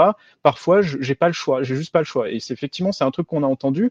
Moi, quand on me dit j'ai pas le choix, ça m'insupporte parce que je me dis on peut pas s'arrêter à ce constat, à se dire j'ai pas le choix. Il faut aller au-delà. Il faut trouver quelque chose. Et donc RICOP, c'est un petit peu le résultat de tout ça. C'est pour vous dire, l'initiative, elle est née dans le Lot, un endroit qui souffre beaucoup sur le plan des services ferroviaires. Il y a des services de train de nuit qui sont menacés, les services TER, on n'en parle même pas. Et partant de là, on arrive dans ce territoire et on se dit, mais en fait, on peut juste pas se passer de la voiture parce que il y a le système est lancé vers une régression, quoi. Et donc c'est intéressant parce qu'effectivement, il y a un mélange entre de l'individuel et de l'institutionnel parce que nous, en fait, on a profité de l'ouverture à la concurrence d'une loi qui autorise d'autres entreprises que la SNCF à utiliser les rails de SNCF Réseau pour y faire circuler des trains de voyageurs. Et nous, on profite de ce contexte institutionnel pour dire bah, on veut contribuer, on veut mieux mailler le territoire en train, rajouter des barreaux, rajouter des nœuds, des connexions en train, etc. Et on crée donc cette coopérative. Donc, on va dire, c'est des initiatives individuelles qui s'assemblent dans un contexte institutionnel qui a permis ça, qui n'était pas forcément prévu pour ça à la base, parce que l'ouverture à la concurrence, à la base, elle est plutôt pensée pour que des entreprises puissent faire circuler, d'autres entreprises que la SNCF puissent faire circuler des TGV entre Paris et Lyon, par exemple, parce qu'on sait que c'est un marché rentable, mais le législateur n'a pas imaginé qu'il puisse y avoir une entreprise comme nous qui cherche un marché qui n'existe pas forcément, qui est plutôt en déclin, etc. Donc voilà, on profite de ça. Il y a cette initiative qui marche. On est à pratiquement 7500 sociétaires actuellement. Ça se passe très bien pour débloquer nos futures offres. Donc ça prouve que il y a aussi une envie, en fait. Il y a aussi une envie collective et ça rejoint exactement nos expériences individuelles. On a eu envie de prendre le train et on s'est rendu compte que c'était par moments compliqué. Et en lançant cette coopérative et en voyant l'écho que ça a, nous, pour vous dire, le premier objectif, c'est le Bordeaux-Lyon. Relancer un Bordeaux-Lyon par le centre de la France, c'est une ligne qui existait jusqu'à il y a quelques années, qui a été arrêtée, et qui a été arrêtée un petit peu dans l'indifférence générale, à part le cri des associations et de quelques élus locaux. Et au final, voilà, s'il n'y avait pas eu ce contexte, s'il n'y avait pas eu ce RICOP, l'ouverture à la concurrence, ces volontés individuelles par rapport au changement climatique, etc., et ben finalement, il n'y aurait plus jamais eu de ligne Bordeaux-Lyon par le centre de la France. Et donc voilà, tout ce contexte fait que on arrive à se mettre ensemble. Il y a une impulsion individuelle. Évidemment, le rôle des individus, il est à prendre en compte. Et voilà, quelques individus qui profitent de ce contexte institutionnel pour remettre la pression là-dessus. Et on voit que ça marche au final. Moi, je suis pas d'accord sur le fait que les individus ne peuvent rien faire. C'est chaque personne qui, qui donne même un tout petit peu de temps dans RICOP, ça profite à tout le projet, à tout le secteur. Et il faut bien voir, depuis qu'on a lancé notre initiative, on a vraiment l'impression que le sujet du train et des trains longue distance, comme on va le proposer, revient vraiment sur la table. Donc on a notre pouvoir. Il faut profiter de ce que le contexte institutionnel nous permet de faire, mais on peut le faire. Merci beaucoup, Quentin. Et en effet, ouais, donc c'est vrai que l'individu, c'est le citoyen, mais l'individu, c'est aussi celui qui travaille dans les entreprises, dans les institutions. Donc en effet, ça donne plusieurs leviers pour chacun, à chacun pour s'impliquer dans la transition. On va passer à au deuxième thème qui, en fait, on va repartir de là où avait terminé Stéphane. En effet, quand on parle d'une organisation engagée, on a, dans l'écosystème, on a quelque part, on a des gros pollueurs. Que faire de ces gros pollueurs, de ces organisations qui sont très liées aux émissions carbone? Certains vont dire, c'est là justement qu'on peut avoir de l'impact. C'est avec eux qu'on doit travailler en priorité, puisque s'il y a beaucoup d'émissions au départ, il y a un gros potentiel de réduction.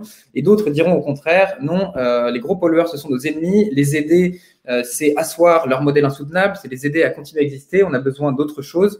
Il faut lutter contre eux et leur fermer nos portes. Donc, ma question, être une organisation engagée, c'est accompagner ou c'est combattre en priorité?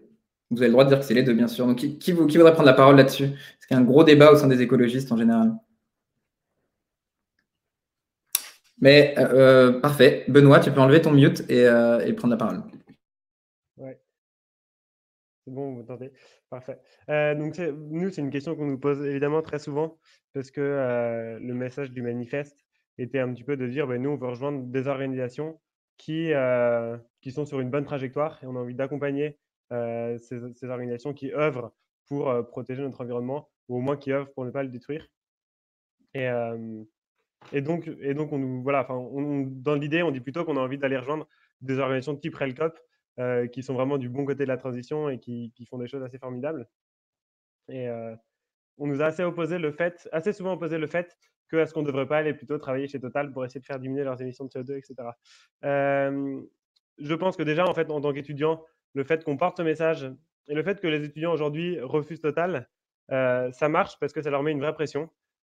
C'est Patrick Pouyanné qui, en 2018, disait, donc c'est le PDG de Total, disait qu'un des plus grands risques pour Total, c'était de ne plus réussir à attirer des jeunes talents.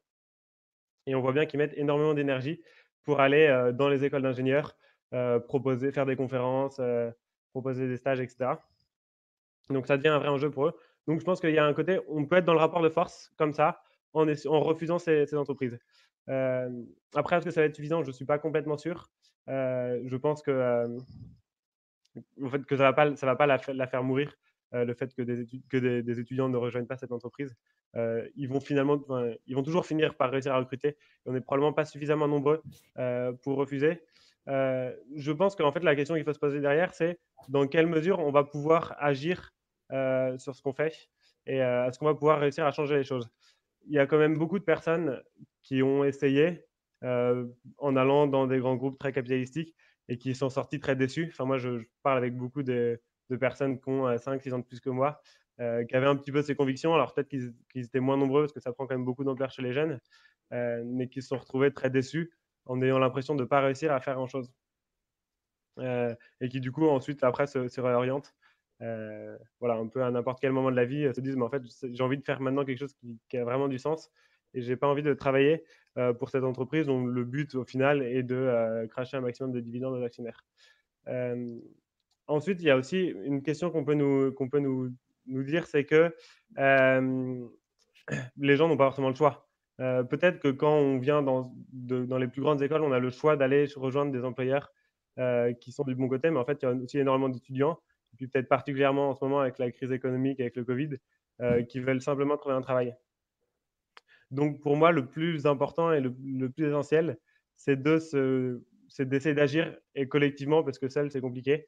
Et donc, quand on rejoint une organisation, c'est de parler de ces sujets autour de soi, de continuer de porter ses convictions aussi dans l'entreprise et pas seulement en tant que citoyen ou consommateur, et donc se réunir. Et je pense que des bons moyens de faire ça, je sais que sur une table ronde, il y a Clément Tremblay qui est chez Engie, qu'on crée un collectif qui s'appelle Engie Sobriété, qui essaye de faire bouger les choses, qui proposent des visions stratégiques. C'est plutôt des jeunes cadres, mais qui ont eu plusieurs réunions avec la direction générale pour dire nous, on voudrait un autre projet industriel pour l'entreprise. On pense qu'il y a un certain nombre de pratiques à changer.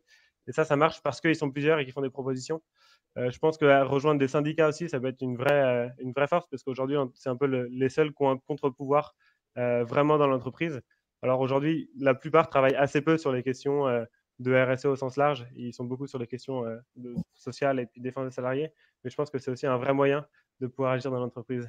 Et je m'arrête parce que je vois que tu commences à bouger la main. Super intéressant, mais je vois qu'il y a Stéphane et Quentin qui veulent intervenir. Merci beaucoup, je pense que tu as fait le tour de la question, et de ce que je comprends, les deux peuvent marcher, donc à la fois le rapport de force ou l'infiltration, mais il vaut mieux être en groupe, parce que tout seul, c'est compliqué, surtout dans les grands groupes. Merci beaucoup pour cet éclairage. Je passe la parole à Stéphane puis à Quentin. Donc Stéphane, on t'écoute, il faut accompagner, il faut combattre, il faut faire les deux. Quel est ton avis là-dessus? Je vais couper une seconde, mais je reste avec vous. Moi, je me demande si parfois, il n'y a pas une question d'âge. En vieillissant, on devient moins idéaliste et plus stratégique ou plus cynique, je sais pas. Je rejoins, mais scientifiquement parlant, je rejoins ce que Quentin tu disais tout à l'heure. Moi, ce que j'ai fait dans mes recherches quand j'ai étudié les différentes collectivités territoriales qui étaient en avance sur les autres et ceux qui l'étaient pas, en fait, on remarque au sein de ces collectivités territoriales, il y a un ou deux individus qui vont, en fait, porter un projet beaucoup plus que les autres. Mais la différence, et c'est là que je rejoins les courants dominants de la sociologie en ce moment qui dit que finalement l'acteur n'a pas beaucoup de marge de manœuvre. Moi, je dirais non, c'est faux. Il y a une certaine marge de manœuvre. En revanche, si, en tant qu'individu porteur d'un nouveau projet, je rentre dans une entreprise, une collectivité qui ne veut rien savoir, au bout de 5 ans, je suis en burn-out. Si, au contraire, la collectivité, l'entreprise dit on te laisse faire, on verra ce qui se passe, déjà, c'est un peu plus facile. Au contraire, si la même collectivité ou entreprise dit vas-y, on te donne les moyens, on n'est pas dans un même contexte. Ça ne veut pas dire que au bout de 5 ans, je n'aurais pas fait du chemin. J'ai rencontré des équipes super efficaces au sein de certaines collectivités territoriales qui sentaient qu'ils n'allaient nulle part. Et c'était pas parce que la collectivité les aidait pas, ils avaient carte blanche presque pour faire ce qu'ils voulaient. Au bout de 2 ans, ils n'en pouvaient plus. Donc, ils m'ont demandé de venir, de discuter avec eux. Et en fait, j'ai pas compris leur interprétation de ce qu'ils vivaient. Parce qu'en fait, ils avaient fait énormément de choses, mais ils voulaient faire tellement plus et plus et plus que c'était jamais suffisant. Donc, il y a aussi cette appréciation personnelle de ce qu'on veut faire. Alors, je pense qu'en fait, ce débat, plus important que de choisir un côté de l'autre, oui, c'est bien d'aller en entreprise et d'essayer de changer les grands groupes pétroliers de l'intérieur ou au contraire rester à l'extérieur. Je pense que c'est 2 arguments différents. Dans un cas, il y a un argument éthique. Dans l'autre argument, il y a un côté plus stratégique et pragmatique. Ce qui est important dans cet argument, c'est de dire aux gens, voici les 2 positions possibles, qu'est-ce que vous sentez prêt à faire? Quels sont les différents critères qui vont vous permettre de faire un choix de profession ou d'interaction avec un groupe qui va dire, effectivement, ça vaut peut-être la peine de se battre là-dessus ou pas. Et ça dépend de vos ressources personnelles, ça va dépendre de votre résilience, de votre capacité à endurer et encaisser parfois beaucoup d'obstacles et de freins, mais de dire, ouais, mais franchement, faire un pourcentage de gain sur un très, très gros truc, c'est peut-être mieux que de faire 50% de gain sur un petit truc. Mais ce n'est pas les mêmes conditions de travail, hein, il faut le savoir. Et donc, ça aussi, ça se prend en compte. Mais de toute façon, moi, je suis plutôt pour la diversité et pluralité des points de vue là-dessus. C'est-à-dire qu'il faut des 2 et il faut des 3. Pourquoi? Parce qu'en fait, en faisant à la fois de la pression en interne sur une compagnie et de la pression en externe sur la même compagnie, plus on met des lois qui les obligent à évoluer, c'est là qu'on obtient de toute façon les meilleurs résultats, que ce soit sur une compagnie, une population ou des collectivités territoriales.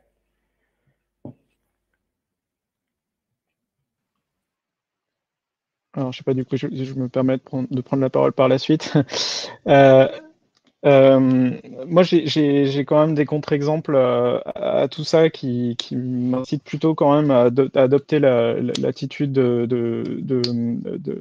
aller enfin, de commencer en extérieur. Ça fait longtemps qu'on sait que l'industrie du tabac et que c'est pas bon. Et pourtant, ils continuent à pouvoir à recruter des gens, y compris des jeunes en sortie d'école de commerce et compagnie. Donc, ça a pas, disons que cette pression sociale et même institutionnelle avec toutes les lois, etc. Elle n'empêche pas ces entreprises de vivre, de recruter et de continuer de vendre et d'être dans cette dynamique. Donc, pour moi, enfin voilà, pour moi la question et le deuxième contre-exemple que j'avais en tête aussi, c'est celui de Danone que vous avez certainement en tête aussi récemment. C'est une entreprise qui avait un PDG, bon alors qui peut-être effectivement avec des questions de personnel sur sa personnalité à lui, mais qui avait comme objectif stratégique de devenir une entreprise à mission avec des objectifs hyper ambitieux sur l'écologie, le développement durable, etc.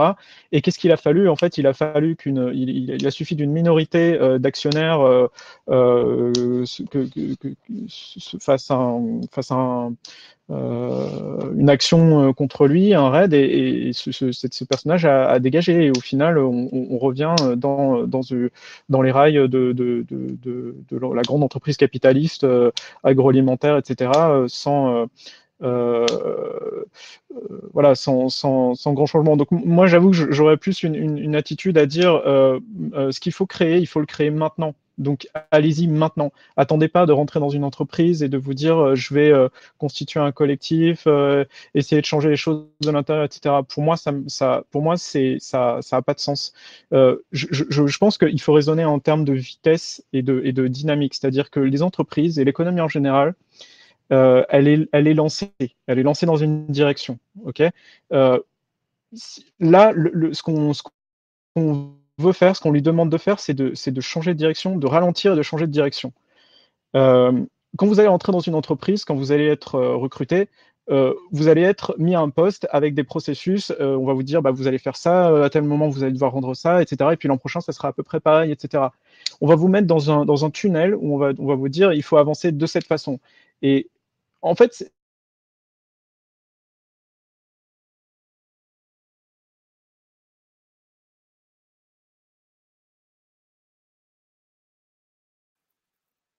il me semble qu'on l'a perdu ou c'est comme moi cette fois aussi. Ok, cette fois c'est pas comme moi. Mince. Je vais peut-être enchaîner alors en attendant qu'ils reviennent. De mon côté, je pense que je vais pas beaucoup aider à répondre à la question parce que pareil, je pense que les deux stratégies s'entendent, c'est-à-dire d'une part, est-ce qu'on va à l'intérieur d'un système pour essayer de le changer parce que c'est aussi là qu'on a du pouvoir d'action et c'est là qu'on a un pouvoir d'échelle en fait qui est beaucoup plus grand, par exemple dans une immense entreprise comme je sais pas Total ou comme d'autres grosses entreprises comme ça, ou est-ce que le stratégie où on se dit non c'est mort, c'est sûr que ça bougera pas et donc je fais à côté. Les deux s'entendent pour moi, mais c'est vrai que sur le premier point, comme tu disais, Benoît, pareil, des retours que j'ai, je l'ai pas vécu moi-même, mais de ce que j'en ai entendu ou de ce que des connaissances à moi ont vécu, ou pareil, sur Danone, c'est exactement ce qu'on a vu. Il me semble que ça reste très difficile de faire bouger les choses de l'intérieur, et peut-être que ça dépend aussi du niveau de responsabilité qu'on a en fait en entrant dans l'entreprise. Et si c'est juste rentrer à un poste pas de direction ou à un poste plutôt bas, généralement, j'ai l'impression que ça peut pas marcher parce que tant que l'entreprise ou l'organisation en elle-même adopte pas une stratégie globale qui va, qui respecte les objectifs climatiques ou qui répond aux enjeux environnementaux, tout simplement, pour moi, ça peut pas marcher de se dire, on n'est pas à la tête, mais on va essayer de faire bouger la tête pour que derrière ça bouge. De ce que je vois, et aussi, après, évidemment, toutes les problématiques d'une entreprise il faut juste faire du profit et rémunérer les actionnaires, j'ai du mal à voir comment ça peut marcher. Et derrière, pareil, comme tu disais Stéphane, ça crée énormément de frustration et des burn-out au bout de quelques années où on se rend compte que juste pendant 3 ans, 5 ans, on a essayé de faire changer les choses et derrière, rien n'a changé. Donc voilà, les deux peuvent se valoir, ça dépend, je pense, aussi de l'entreprise en question et du niveau de responsabilité qu'on y a. Et ensuite, en tant qu'individu aussi, d'à quel point on peut faire des compromis, on est prêt à faire des compromis par rapport à nos convictions pour y arriver. En tout cas, pour moi, les deux stratégies s'entendent, mais je rejoins aussi Quentin quand il disait que, vu l'urgence, peut-être ce qui est urgent, c'est de créer des systèmes à côté pour faire bouger les choses de soi-même, parce que si on attend que les grands groupes bougent, ça peut être très long et beaucoup trop tard. Merci beaucoup, Pia. Désolé pour la disparition, mais c'est bon, on a récupéré tout le monde, y compris Quentin, donc tout va bien. Merci beaucoup à vous tous d'avoir répondu sur cette question capitale, je pense, pour le sujet qui nous occupe. On va continuer avec un autre point qui est très important, qui revient toujours. Quand on parle d'entreprises engagées, il y a toujours le mirage dans le désert qui est le greenwashing et peut-être le risque principal qui peut exposer les étudiants ou les jeunes pros à la déception. Donc, peut-être pouvez-vous me dire quelques mots sur le greenwashing et surtout qu'est-ce que c'est et surtout comment l'éviter. Et là, je me permets de donner d'abord la parole à Benoît, puisque je sais que le manifeste, vous êtes expert en déminage de greenwashing. Donc, Benoît, tu peux nous dire quelques mots et surtout comment l'éviter pour ceux qui nous écoutent, comment ne pas tomber dans le piège. Ouais, donc le greenwashing, je vais essayer de donner une définition qui est à peu près correcte, mais c'est quand c'est des pratiques de communication de l'entreprise, soit dans leur stratégie marketing, soit dans leur communication aux investisseurs ou aux jeunes, aux étudiants, pour montrer qu'elles sont responsables d'un point de vue écologique, mais on peut faire aussi du social washing, etc., qu'elles ont une démarche responsable, durable, alors que ce n'est pas le cas, que c'est exagéré, voilà, ou que c'est pas, voilà, alors que c'est qu'une partie de leurs activités qui est responsable, etc. C'est pas toujours simple à voir. Je dirais qu'une des principales problématiques sur le greenwashing, c'est qu'elles vont considérer qu'un certain objet, un certain périmètre et pas l'ensemble de leur activité. Donc, elles peuvent mettre en avant une pratique, par exemple, qui est bien, mais si c'est par exemple, on a beaucoup parlé de Total, mais on peut en reparler à nouveau. Total fait énormément de communication sur leur énergie renouvelable en disant qu'elles font, voilà, que c'est par exemple les premiers développeurs de l'énergie renouvelable en France. Sauf qu'aujourd'hui, ça reste moins de 1% de l'énergie qu'ils fournissent. Plus de 99% de leur énergie qu'ils fournissent, c'est du gaz ou du pétrole. Donc ça, c'est un problème. Quand on regarde les émissions de CO2 d'une entreprise, par exemple, il y en a beaucoup qui peuvent dire bah, nous, on a réduit de 50% de nos émissions, ou Laurel qui va dire nous, on a plein d'usines qui sont neutres en carbone. Qu'est-ce que ça veut dire être neutre en carbone pour les usines de L'Oréal? C'est en fait, on paye un tout petit peu plus cher notre électricité pour que ce soit de l'électricité renouvelable, et puis que si on utilise du gaz, on va utiliser du biogaz. Fondamentalement, elles n'ont rien changé. Elles font exactement les mêmes produits, elles prennent les mêmes matières premières, les mêmes produits chimiques, elles les vendent dans les mêmes produits en plastique, elles les exportent parfois en avion pour les envoyer en Chine, mais juste sur leur usine, ils ont acheté de l'électricité renouvelable. Pour moi, une entreprise responsable, on ne peut pas se contenter de regarder ce qu'elle fait sur son usine. C'est comme une entreprise comme Porsche qui va dire bah, moi, mes voitures sont construites 100% avec de l'électricité renouvelable et on a réduit de 80% les émissions liées à nos activités de Porsche. Ce qu'on attend de Porsche, ce n'est pas que l'usine d'assemblage soit fournie en électricité renouvelable. C'est bien que les voitures qu'elles produisent et la mobilité qu'elles construisent, parce que ces acteurs de mobilité soient réellement durables. Donc, qu'elles fassent des voitures qui sont sobres, qui sont électriques éventuellement, qu'elles vendent plutôt moins de voitures et qu'elles aillent vers des services de mobilité, etc. Donc, il y a un côté comme ça. Regardez bien l'ensemble du scope, l'ensemble du périmètre. Il faut aussi avoir un regard critique sur ce qu'on nous dit. C'est durable, c'est renouvelable. C'est pas parce que quelqu'un nous dit que c'est durable que ça l'est réellement. Donc, ça demande du temps, ça demande de creuser un petit peu, d'aller chercher. Mais je crois que c'est un vrai travail à faire, d'avoir ce recul critique, etc. Donc nous, c'est effectivement des choses qu'on fait beaucoup sur les réseaux sociaux. On va critiquer, par exemple, les entreprises qui se disent neutres en carbone. Aujourd'hui, c'est un petit peu la nouvelle grande mode de se déclarer neutre en carbone. L'ADEME a fait une note la semaine dernière en disant qu'une organisation ne pouvait pas se déclarer neutre en carbone. Neutre en carbone, ça peut être le cas à l'échelle d'un territoire ou à l'échelle globale, si l'ensemble des émissions sont commencées par les pluies, mais pour une organisation, ce n'est pas possible. Et toutes ces stratégies d'achat de compensation, ça ne compense pas vraiment. Ce qu'on attend, c'est vraiment qu'il y ait un changement de business model pour que les entreprises réduisent véritablement leur impact propre sur les écosystèmes, sur le climat, etc. Donc, si ça vous intéresse, vous pouvez aller regarder sur notre site. Il y a un guide anti-greenwashing avec un peu de ce type de questions à se poser. Et puis, on fait aussi des études sectorielles On va regarder par exemple l'étude, le secteur du luxe, on va le faire sur la grande distribution, etc. On regarde un peu quelles sont les stratégies de l'entreprise, comment elle l'expose et pourquoi il faut prendre un peu de recul et pourquoi ça peut être fallacieux, leur communication. Voilà. Merci beaucoup Benoît. Et avant de passer la parole à Pia, peut-être juste un petit mot sur… tu nous parles de la note de l'ADEME. En fait, la note de l'ADEME reprend les concepts qui ont été développés dans un rapport de Carbone 4 qui essaie de définir de manière assez précise le concept de neutralité carbone, d'ailleurs, et qui dit qu'il ne faut plus parler de neutre en carbone, mais contribuer à la neutralité au niveau d'un territoire ou de la planète. Et j'invite tous ceux que ça intéresse à regarder l'initiative s'appelle la Net Zero Initiative, et il y a un excellent rapport dont le résumé est très accessible et qui permet vraiment de réfléchir en profondeur à ce concept-là de qu'est-ce que la neutralité. Je continue, donc Pia, je te donne la parole et peut-être donc on continuons à parler du greenwashing et peut-être aussi, si je me fais l'avocat du diable, aussi se demander est-ce que le greenwashing ne peut pas aussi avoir du bon parce que c'est un premier pas vers une transformation plus radicale et un point auquel le débat public peut s'accrocher pour à partir de là demander des engagements de plus en plus forts, comme une première étape vers une transformation radicale. On commence par des choses cosmétiques et puis on y va doucement. Donc on t'écoute, Pia, tu as demandé la parole. Ouais, moi je voulais juste dire un petit mot pour compléter. Je pense qu'il est important, c'est aussi tout simplement de regarder les chiffres et les faits de l'entreprise ou de l'organisation en question. Et à ce propos, Oxfam a sorti un rapport il y a peu de temps que j'envoie dans le chat et qui montre la trajectoire climatique des entreprises du CAC 40, où on se rend compte qu'il y en a que 3 parmi les 35 ou 40 qu'ils ont évalués qui respectent la trajectoire à 2 degrés. Donc c'est tout simplement regarder les chiffres et au-delà de toute la communication ou de tout ce qui est annoncé, juste regarder concrètement ce qui se passe et s'apercevoir généralement très vite que en termes factuels, ça répond pas aux objectifs climatiques. Et aussi un autre petit point, si tu veux Benoît, je te laisserai rebondir là-dessus, c'est de regarder la stratégie globale aussi, parce que souvent c'est des petites actions sur un petit secteur qu'ils ont fait, mais si à côté à côté de, je sais pas, faire des vélos électriques, on continue à construire des SUV par une même entreprise, enfin là je prends un exemple un peu au hasard, mais ça sert à rien, et donc aussi toujours essayer d'avoir une perspective globale, et c'est pas juste parce qu'il y a une action plus ou moins écologique qui est mise en place que toute l'entreprise dans son ensemble ne fait pas du greenwashing et répond aux enjeux environnementaux. Est-ce que tu veux rebondir rapidement là-dessus, Benoît? Ouais, juste 2 mots sur ce que tu disais sur les chiffres. Je suis assez d'accord avec toi, il faut regarder les chiffres, mais aussi il faut savoir regarder les bons chiffres, parce que les entreprises vont toujours trouver des bons indicateurs à mettre en avant. Et quand on lit leur rapport, on voit toujours des indicateurs où on voit qu'elles sont responsables. Mais du coup, il faut essayer de prendre du recul pour regarder un peu au-delà du chiffre ou aller chercher d'autres chiffres.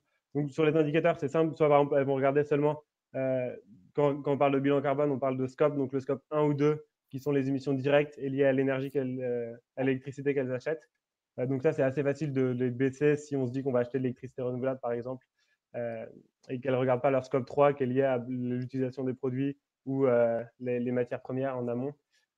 Voilà, donc quand on regarde le chiffre, il ne faut pas seulement regarder le chiffre qu'elles vont mettre en avant en disant moins 33% d'émissions de CO2. Il faut regarder si ça prend bien l'ensemble du périmètre ou l'ensemble du périmètre qui est pertinent.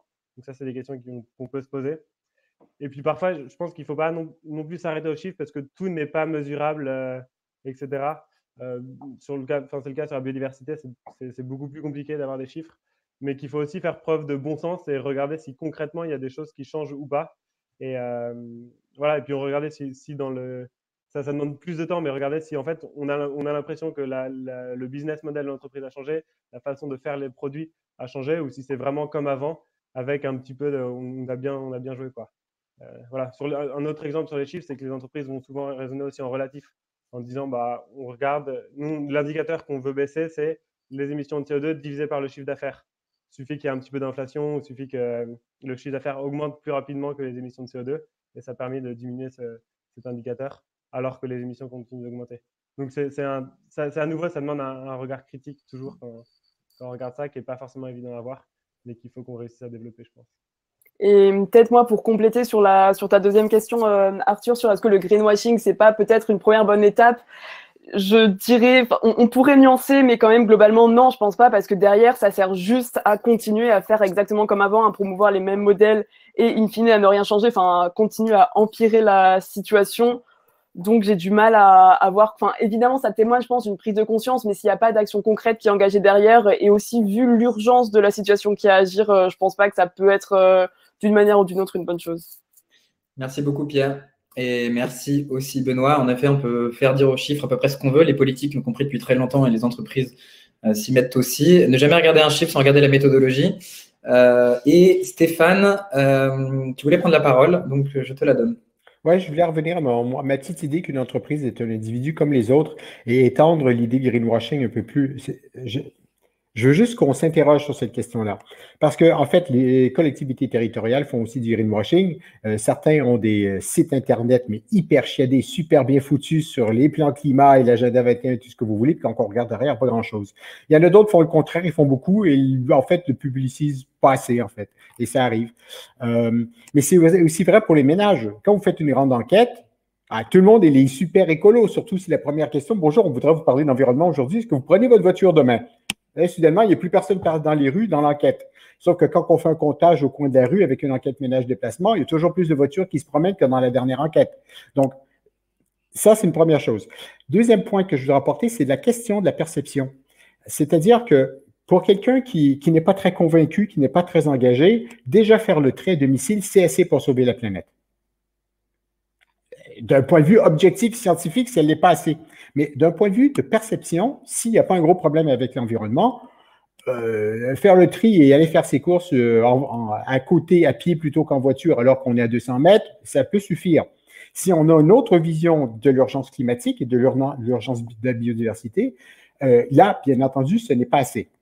Et ces types de perceptions sur l'urgence, etc., est à mettre en fait en confrontation avec donc la perception de l'effort que j'ai à faire pour arriver à un certain objectif. Et c'est vrai pour les entreprises et c'est vrai pour les collectivités territoriales. Donc, ce que je veux dire par là, c'est que il est peut-être normal quand on commence un processus de changement de commencer par un seul secteur. Ça devient du greenwashing pour moi quand il n'y a plus rien d'autre qui est fait par après. Le processus d'apprentissage, cette première étape de faire un petit truc, devrait permettre d'apprendre à changer, d'apprendre à évoluer et ensuite de passer à quelque chose, soit à un autre secteur. Donc, j'apprends à utiliser beaucoup plus le vélo que la voiture, c'est déjà, et là, je commence à me sentir plutôt bien. Donc, je vais faire attention, par exemple, à l'eau que je vais consommer. Ou je vais faire attention au fait que la viande que je vais acheter, je vais en consommer moins, mais avec plus bio, local, etc. Et donc, mais ça s'apprend. On ne peut pas faire ça, tout ça d'un seul coup. Ni un individu, ni une collectivité, ni une entreprise est capable de changer radicalement d'un seul coup. Ça se casse la gueule. On ne peut pas. Donc, et l'autre chose aussi, c'est que est-ce que c'est possible ou pas de changer? C'est-à-dire que pour certaines entreprises, c'est beaucoup plus compliqué que pour d'autres. Je veux dire, juste la possibilité égale, si on regarde une entreprise qui fournit du photovoltaïque, elle est bien plutôt partie avec ce qui se passe en ce moment sur les questions d'énergie renouvelable, alors que pour les compagnies pétrolières, c'est peut-être plus difficile. Ça ne veut pas dire qu'elles ne peuvent pas le faire, ce n'est pas une excuse. Ce que je veux dire, c'est que c'est la même chose. Si on prend l'agriculture, on prend en fait un modèle d'agriculture qu'on a développé depuis une centaine d'années, hyper monoculture avec des entrants, etc., etc. Et là, on commence à nous dire qu'il faut faire du biodynamique. Est-ce que vous savez ce que ça veut dire pour un agriculteur de se transformer, de se convertir à « je fais pousser des carottes » à du biodynamique? C'est extrêmement complexe en fait et c'est pas facile. Donc, ça ne peut pas se faire d'un seul coup. Donc, il faut quand même avoir un peu d'indulgence, mais pas trop non plus, parce qu'à un moment donné, cette indulgence peut devenir une excuse pour dire « de toute façon, j'ai fait mon effort, je recycle et je vous emmerde ». Et c'est pas assez. Merci beaucoup Stéphane. En effet, donc, je comprends que greenwashing peut être un point de départ, mais je pense que ce que critiquaient beaucoup Pia et Benoît, c'est qu'il peut y avoir une disproportion entre ce qui est fait et ce qui est communiqué. Si c'est un point de départ et qu'on dit oui, c'est un point de départ, c'est autre chose que si on fait quelque chose de petit, on fait comme si on avait tout changé. Comme si d'un coup, notre responsabilité dans la crise climatique avait disparu derrière un contrat d'achat d'électricité verte. Est-ce que, Quentin, tu veux prendre la parole ou est-ce qu'on passe à la dernière question? Tu veux dire peut-être deux mots? On va essayer d'être bref parce qu'il y a encore une dernière étape. Ensuite, on gardera 15 minutes pour les questions et j'en profite pour demander à ceux qui nous écoutent, donc vous êtes de plus en plus nombreux, donc c'est plutôt une bonne nouvelle, que vous pouvez aller poser des questions dans la partie Ask a Question ou voter pour des questions pour les faire remonter. Vers 45, on passera aux questions. Donc voilà, Quentin, si tu veux dire quelques mots, sinon on passe à la suite. Simplement, moi, ce que je pense sur le greenwashing, c'est que c'est une façon de nous rassurer aussi en tant qu'individu. Enfin, moi, je suis très sensible à tous ces sujets, mais c'est vrai qu'il y a des fois, j'ai envie d'y croire. Je me dis bon, c'est vrai que voilà, je fais des efforts, je vais dans une épicerie bio, zéro déchet, machin, etc. Et à un moment, j'ai envie de me dire, bon, oui, d'accord, j'ai envie de croire que ce Nutella, il est pas si dégueulasse que ça pour l'environnement, etc. Parce que voilà, ça nous allège un petit peu le poids. Je veux dire, si on se met en permanence ce poids juste sur notre individu de sauver l'environnement, etc., bon, ça devient insupportable. Donc le greenwashing, c'est une façon, les communicants jouent là-dessus pour nous déculpabiliser dans la vie de tous les jours. Voilà, après, je n'aurais pas plus de choses à dire. Merci Quentin, c'est vrai que c'est un mot qu'avait évoqué Pia, la dépression climatique, et aussi vraiment un enjeu individuel de vivre. La conscience de ces choses-là peut apporter une lourdeur et c'est quelque chose qu'il faut combattre aussi. Et donc peut-être on passe en lien avec ça aussi. Stéphane, tu avais aussi parlé de la quête de sens. Peut-être en quelques mots, puisque dans une dizaine de minutes, on va essayer de passer aux questions. Et il y aura une toute petite dernière question avant de passer aux questions. Qu'est-ce que, pour un étudiant, pour un jeune diplômé, qu'est-ce que ça m'apporte concrètement de rejoindre une entreprise engagée? Qu'est-ce que ça va m'apporter, disons presque d'un point de vue égoïste? Comment ça va contribuer à me rendre plus heureux? Peut-être on peut commencer avec Pia et Benoît. En quelques mots, on va essayer de tenir en 2 minutes chacun. Désolé de vous presser comme ça. Oui, juste seulement entreprise ou organisation de manière générale? Pardon. Organisation, donc entreprise, institution, organisation de recherche, organisation citoyenne, tout, pardon, bien sûr, tout. À l'échelle très individuelle, forcément, je pense être en accord avec ses convictions, tout simplement, et ne pas être tout le temps en dissonance cognitive, surtout quand on a une conscience, enfin, plus on a conscience de ces problématiques-là, je pense, plus ça importe. Mais ouais, c'est ça, réussir à se lever le matin et à pouvoir se regarder dans un miroir en se disant, OK, ce que je fais est utile, et ne pas être un peu déprimé et aussi peut-être faire des burn-out au bout de quelques temps parce qu'on s'ennuie trop au travail ou parce qu'on pense que ce qu'on fait soit n'a pas de sens, soit va dans le mauvais sens et fait plus de problèmes que de solutions. Donc je dirais ça globalement. Merci beaucoup. Quelqu'un veut continuer? Benoît? Si tu as des feedbacks de gens qui l'ont fait aussi, n'hésite pas à partager des expériences. Ouais, enfin, je pense que je suis assez d'accord avec ce que dit Pia.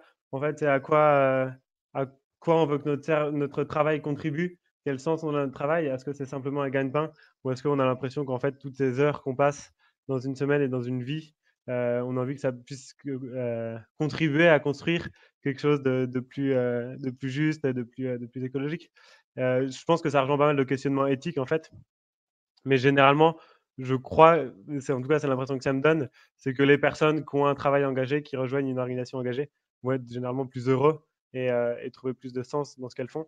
Et donc, je pense que c'est plutôt un chemin. Il y a un côté assez déprimant avec les questions écologiques. En même temps, ça nous invite complètement à repenser notre monde, repenser la façon dont on l'habite, dont on consomme, dont on produit. Et ça peut être aussi très enthousiasmant de réfléchir à ces questions. C'est un défi intellectuel assez phénoménal. Et donc, je pense que ça vaut le coup de s'engager là-dedans parce que ça peut être aussi très stimulant. Et puis, quand on arrive à gagner des combats, même si on sait que c'est pas forcément suffisant, c'est aussi très réjouissant. Donc, c'est pas que se pencher sur ces questions, c'est pas seulement un chemin de déprime parce qu'on voit que la planète va mal. C'est aussi un chemin intéressant et qui peut être réjouissant. Donc, c'est pas seulement réactif, c'est aussi actif, c'est aussi, ça part aussi vers quelque chose de positif. Oui, comme disait Stéphane tout à l'heure, si le changement est pas fun, les gens n'ont pas envie de le faire. Il faut que les gens aient envie, c'est la première étape. D'ailleurs, peut-être que Stéphane, tu veux commenter sur cet enjeu-là. Qu'est-ce que ça apporte égoïstement, disons, à l'individu de rejoindre une structure engagée? Justement, j'ai interrogé pas mal de gens qui avaient fait, par exemple, Famille Énergie Positive, hein, qui est un concours on fait des équipes de 8 ménages et ces équipes font un concours pour arriver à une diminution de la consommation d'énergie sur une saison de chauffe. Et leur motivation principale quand ils sont arrivés, c'est qu'en fait, eux, ils perçoivent que les autres autour d'eux les perçoivent comme des extraterrestres, des aliens, encore l'écolo qui fait son truc, etc. Et en fait, ce qu'ils voulaient faire en se joignant à FEP, Famille Énergie Positive, c'est de rencontrer des gens comme eux. C'est-à-dire que quand on se joint justement à un groupe avec lequel on est d'accord, on se sent conforté. Effectivement, la bagarre, elle est moins difficile. On peut se donner des trucs, on s'encourage mutuellement. Alors que si on est tout seul dans une équipe, et là, il faut aimer la bagarre. Hein. Et il faut aimer ça avancer. Il faut être hyper stratégique, savoir dire non et savoir dire oui au bon moment, de la bonne manière, proposer des solutions, etc. Donc, c'est un travail qui est beaucoup plus difficile et qui va peut-être mener à rien, alors que dans l'autre, c'est peut-être plus facile. On va peut-être avoir un peu plus de résultats.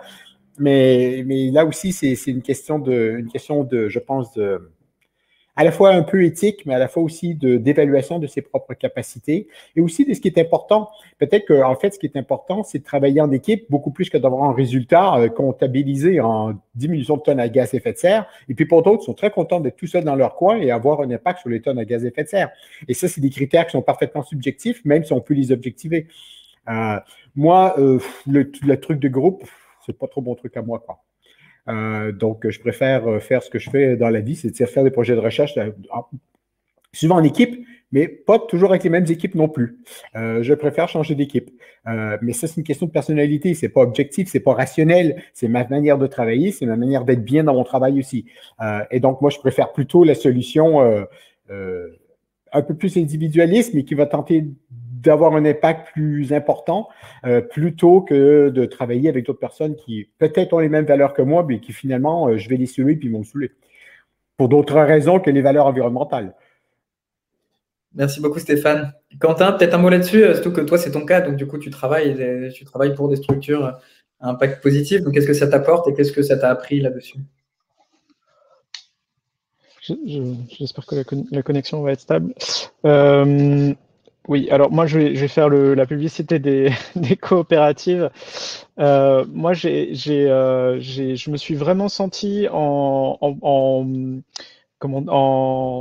possession des moyens de faire vraiment bouger les choses quand j'ai décidé de passer en coopérative d'activité d'emploi, donc être entrepreneur.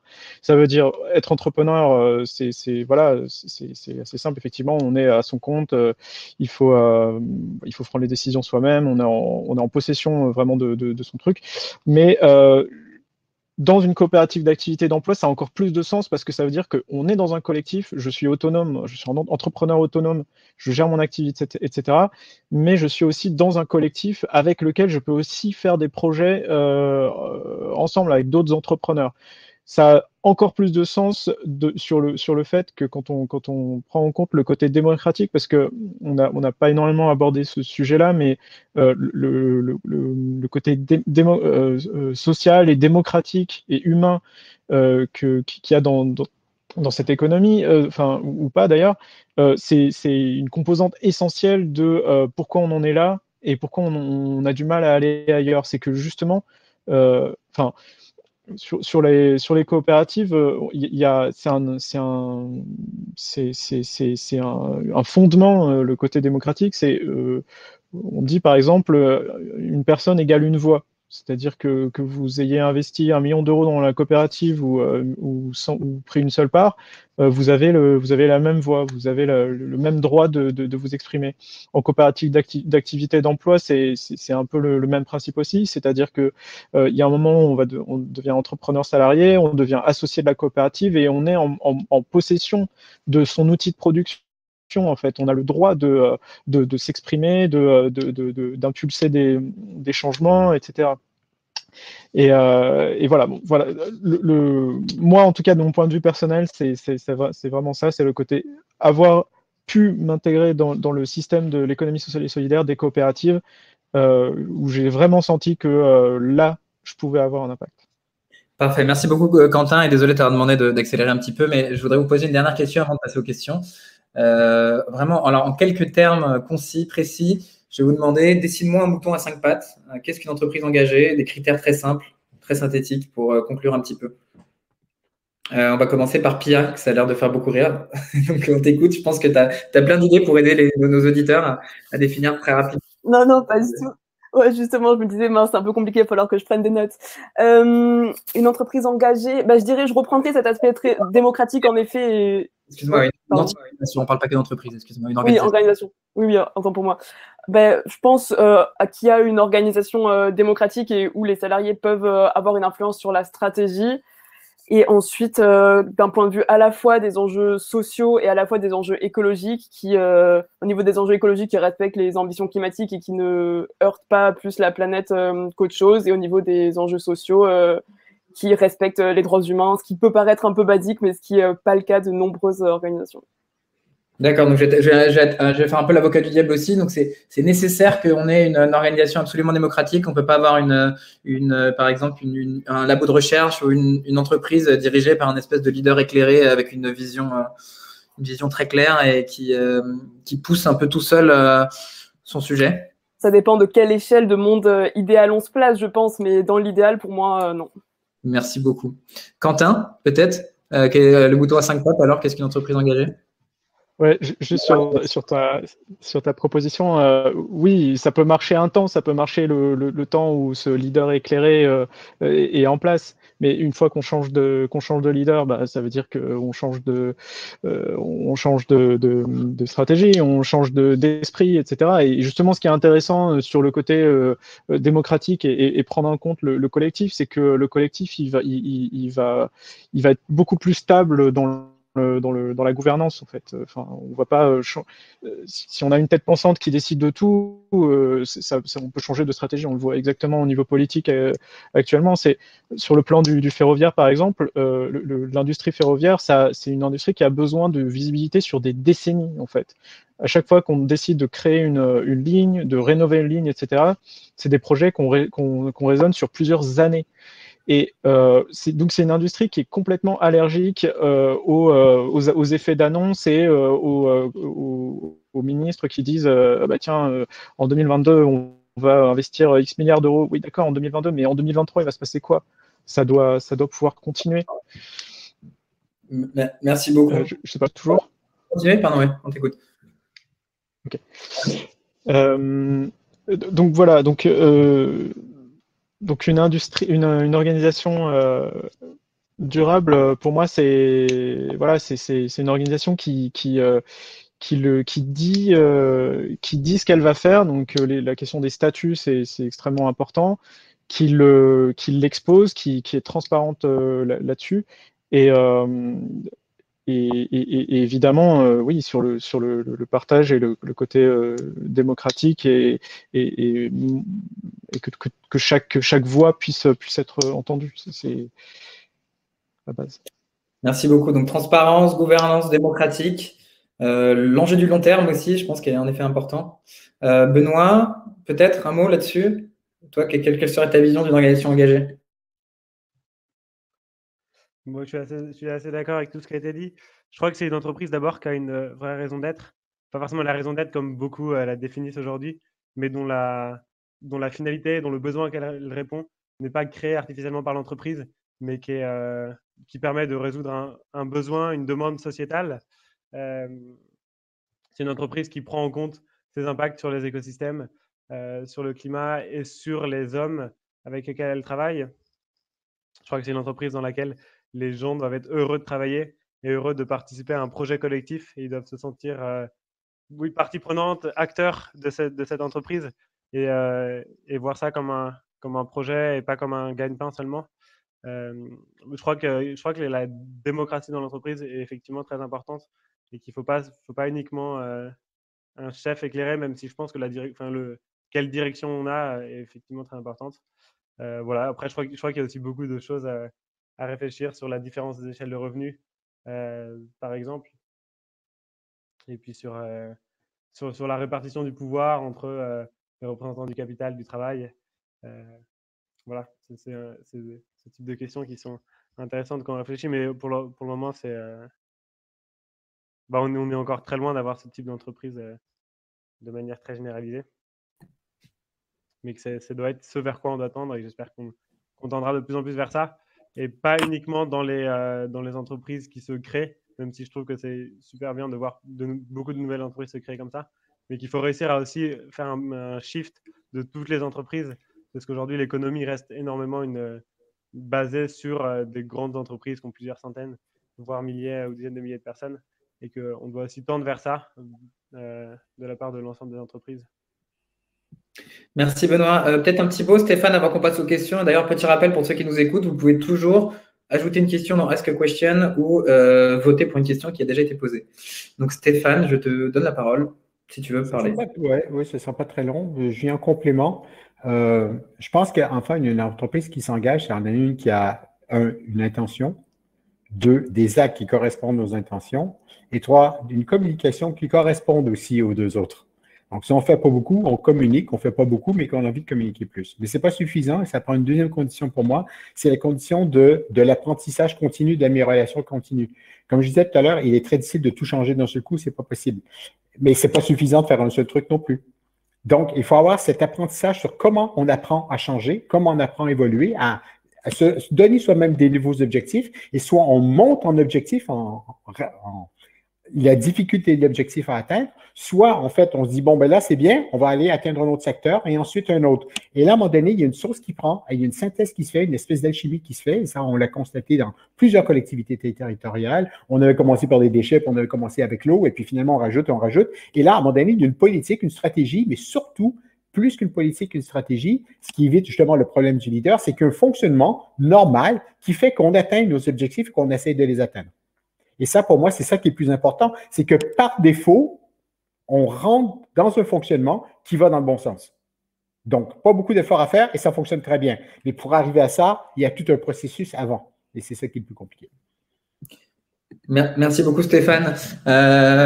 Donc, merci à tous les 4. On va passer aux questions. Avant, encore un dernier petit rappel pour vous dire, pour ceux qui nous écoutent et qui sont intéressés par ces sujets-là et qui cherchent des idées d'organisation engagées dans les enjeux climatiques à rejoindre ou à consulter, vous pouvez aller voir le site qu'on a développé avec une quarantaine de bénévoles du Shift Project, avec une quarantaine de shifters qui s'appelle shiftyourjob.org, où on a recensé plus de 1200 organisations selon une méthodologie transparente pour le coup, et dans un contexte participatif puisque tout le monde peut ajouter ou retirer des organisations.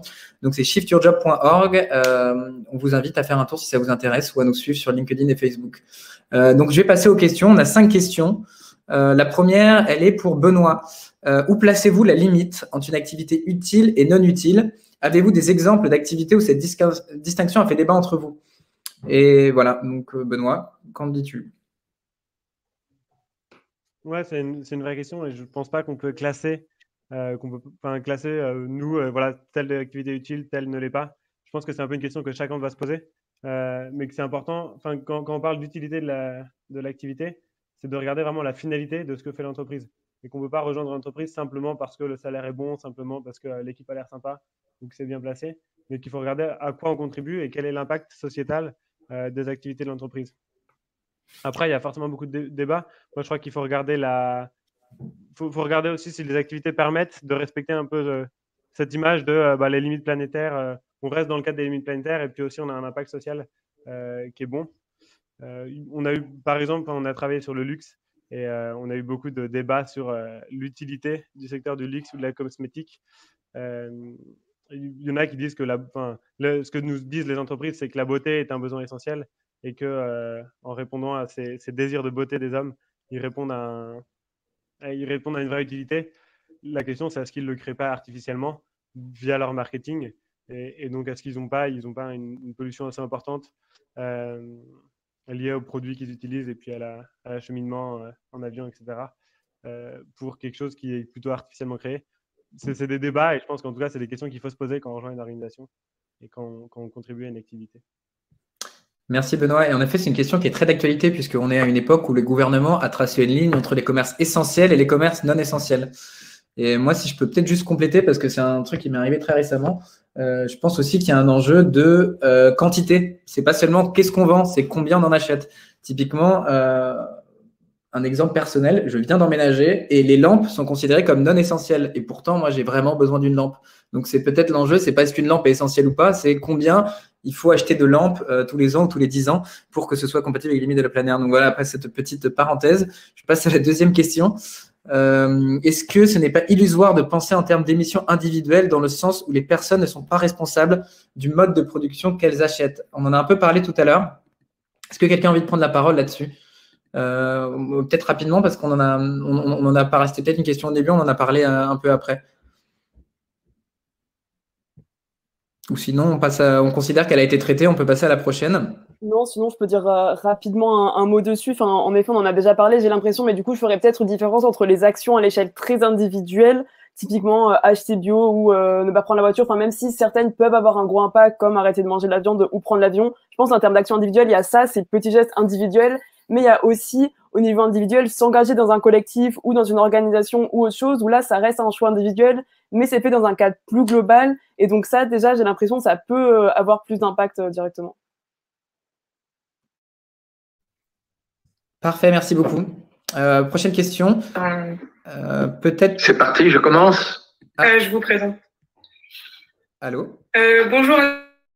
Désolée pour ce petit retard. Alors, moi, j'entends une autre conférence en parallèle. Bienvenue pour ce festival de COP2 étudiant. Est-ce que vous pouvez vous mettre en mute? Aujourd'hui, nous sommes avec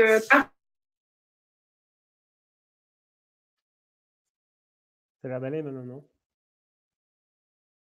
Scientifique de la Fondation pour la Nature et l'Homme. Vous entendez tous la conférence de Marc Dufumier aussi? Attendez, il a de nombreuses spécialités telles que l'agroécologie, les politiques et programmes de développement agricole durable en PVD, aussi les réformes agraires, la sécurité alimentaire, l'analyse diagnostique des systèmes agraires.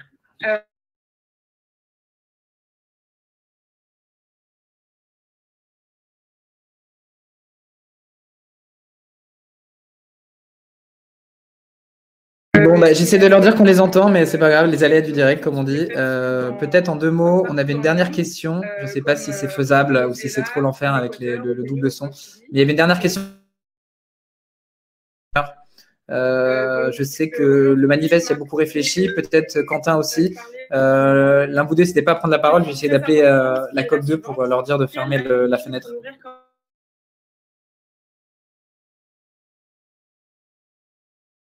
Je suis désolé, moi, j'ai pas entendu la question. Est-ce que c'était la question sur comment changer son entreprise de l'intérieur? C'est ça. Je crois que, moi, c'est un peu ce que je disais tout à l'heure, mais je crois que le plus important pour essayer de changer son entreprise de l'intérieur, c'est quand même de se réunir en collectif et d'en parler. Surtout quand on est jeune, c'est un discours qu'on entend très souvent de la part des directions d'entreprise. Donc quand on va leur parler, quand on va leur présenter le manifeste, ils disent mais venez nous rejoindre, venez changer de l'intérieur, c'est comme ça que vous serez utile. C'est en allant rejoindre les grands groupes qui ont de l'impact que vous pourrez faire bouger. Dans les faits, c'est très compliqué parce qu'on arrive à un poste où on a des choses à faire et puis on n'a pas forcément l'occasion de choisir comment agir, quelles sont les activités auxquelles on va contribuer, etc. Donc je crois vraiment que le plus important, c'est ça, c'est soit de rejoindre un collectif. Alors il existe aujourd'hui de plus en plus de collectifs de salariés qui essayent de faire bouger les choses, qui sont un petit peu informels, mais qui se retrouvent sur les réseaux sociaux d'entreprise. On en a identifié beaucoup dans les grands groupes, en tout cas. Sinon, moi, je crois que c'est aussi possible de rejoindre les syndicats. Le nom du collectif interne à Engie, alors je crois qu'il s'appelait Engie Sobriété. Ils ont peut-être changé de nom maintenant, mais peut-être qu'il faut regarder Engie Sobriété. Voilà. Et sinon, je pense que les syndicats, c'est aussi un collectif, c'est aussi des gens qui essaient de travailler, de construire cette démocratie d'entreprise.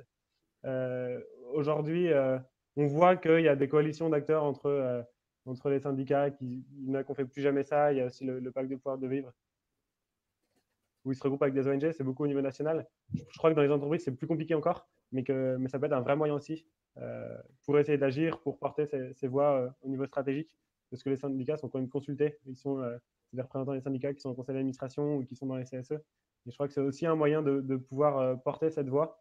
En tout cas, le plus important, c'est d'en parler et puis de porter cette voix en interne, même si j'ai bien conscience que ce n'est pas forcément évident. Et moi, je dis ça en étant étudiant et donc en n'ayant pas cette expérience. Mais je crois que ça vaut le coup de tenter. Merci beaucoup, Benoît.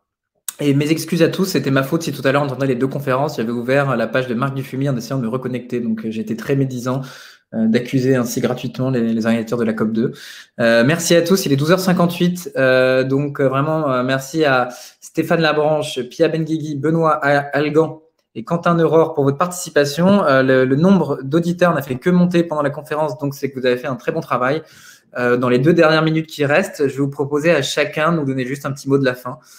Puis, on vous dira au revoir et on vous souhaitera bien du plaisir dans les autres conférences de cet événement en ligne. Donc, peut-être on commence avec Quentin, ton mot de la fin en quelques secondes. Je souhaitais, puisque du coup le public est plutôt les étudiants et qui vont bientôt être sur le marché du travail, comme on dit.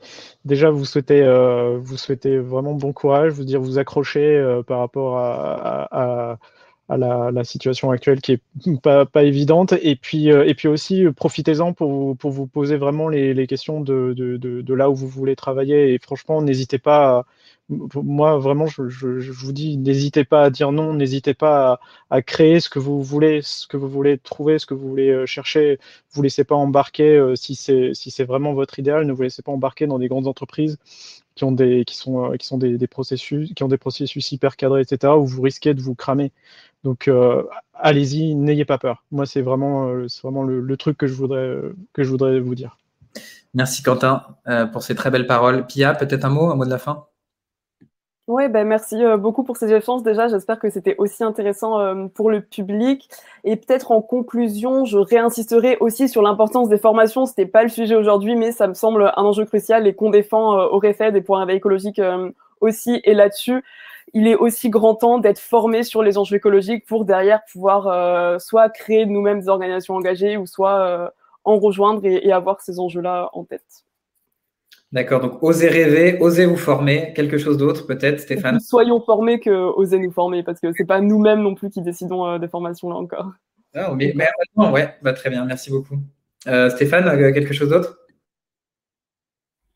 Ouais, il faut pas oublier que je pense que beaucoup de patience et une tête de cochon liée à des convictions environnementales sont des conditions absolument nécessaires pour continuer à bosser sur ces questions-là. Donc, c'est peut-être dans certains cas une mauvaise. C'est pas une qualité d'avoir une tête de cochon, mais des fois, on peut pas faire autrement. Genre, j'ai commencé à bosser là-dessus. Je peux vous dire que quand je devais expliquer en quoi la sociologie pouvait parler du climat en 2002, 2003, il y avait personne en face pour écouter. Et je regrette pas d'avoir continué parce que c'est un sujet qui continue à me fasciner et qui me permet d'être un peu compatible avec mes propres valeurs environnementales. Donc, des fois, il faut juste s'accrocher, quoi. Donc, oser être têtu aussi. Merci beaucoup, Stéphane. Et Benoît, peut-être pour une dernière chose. On ne t'entend pas, tu es sur mute.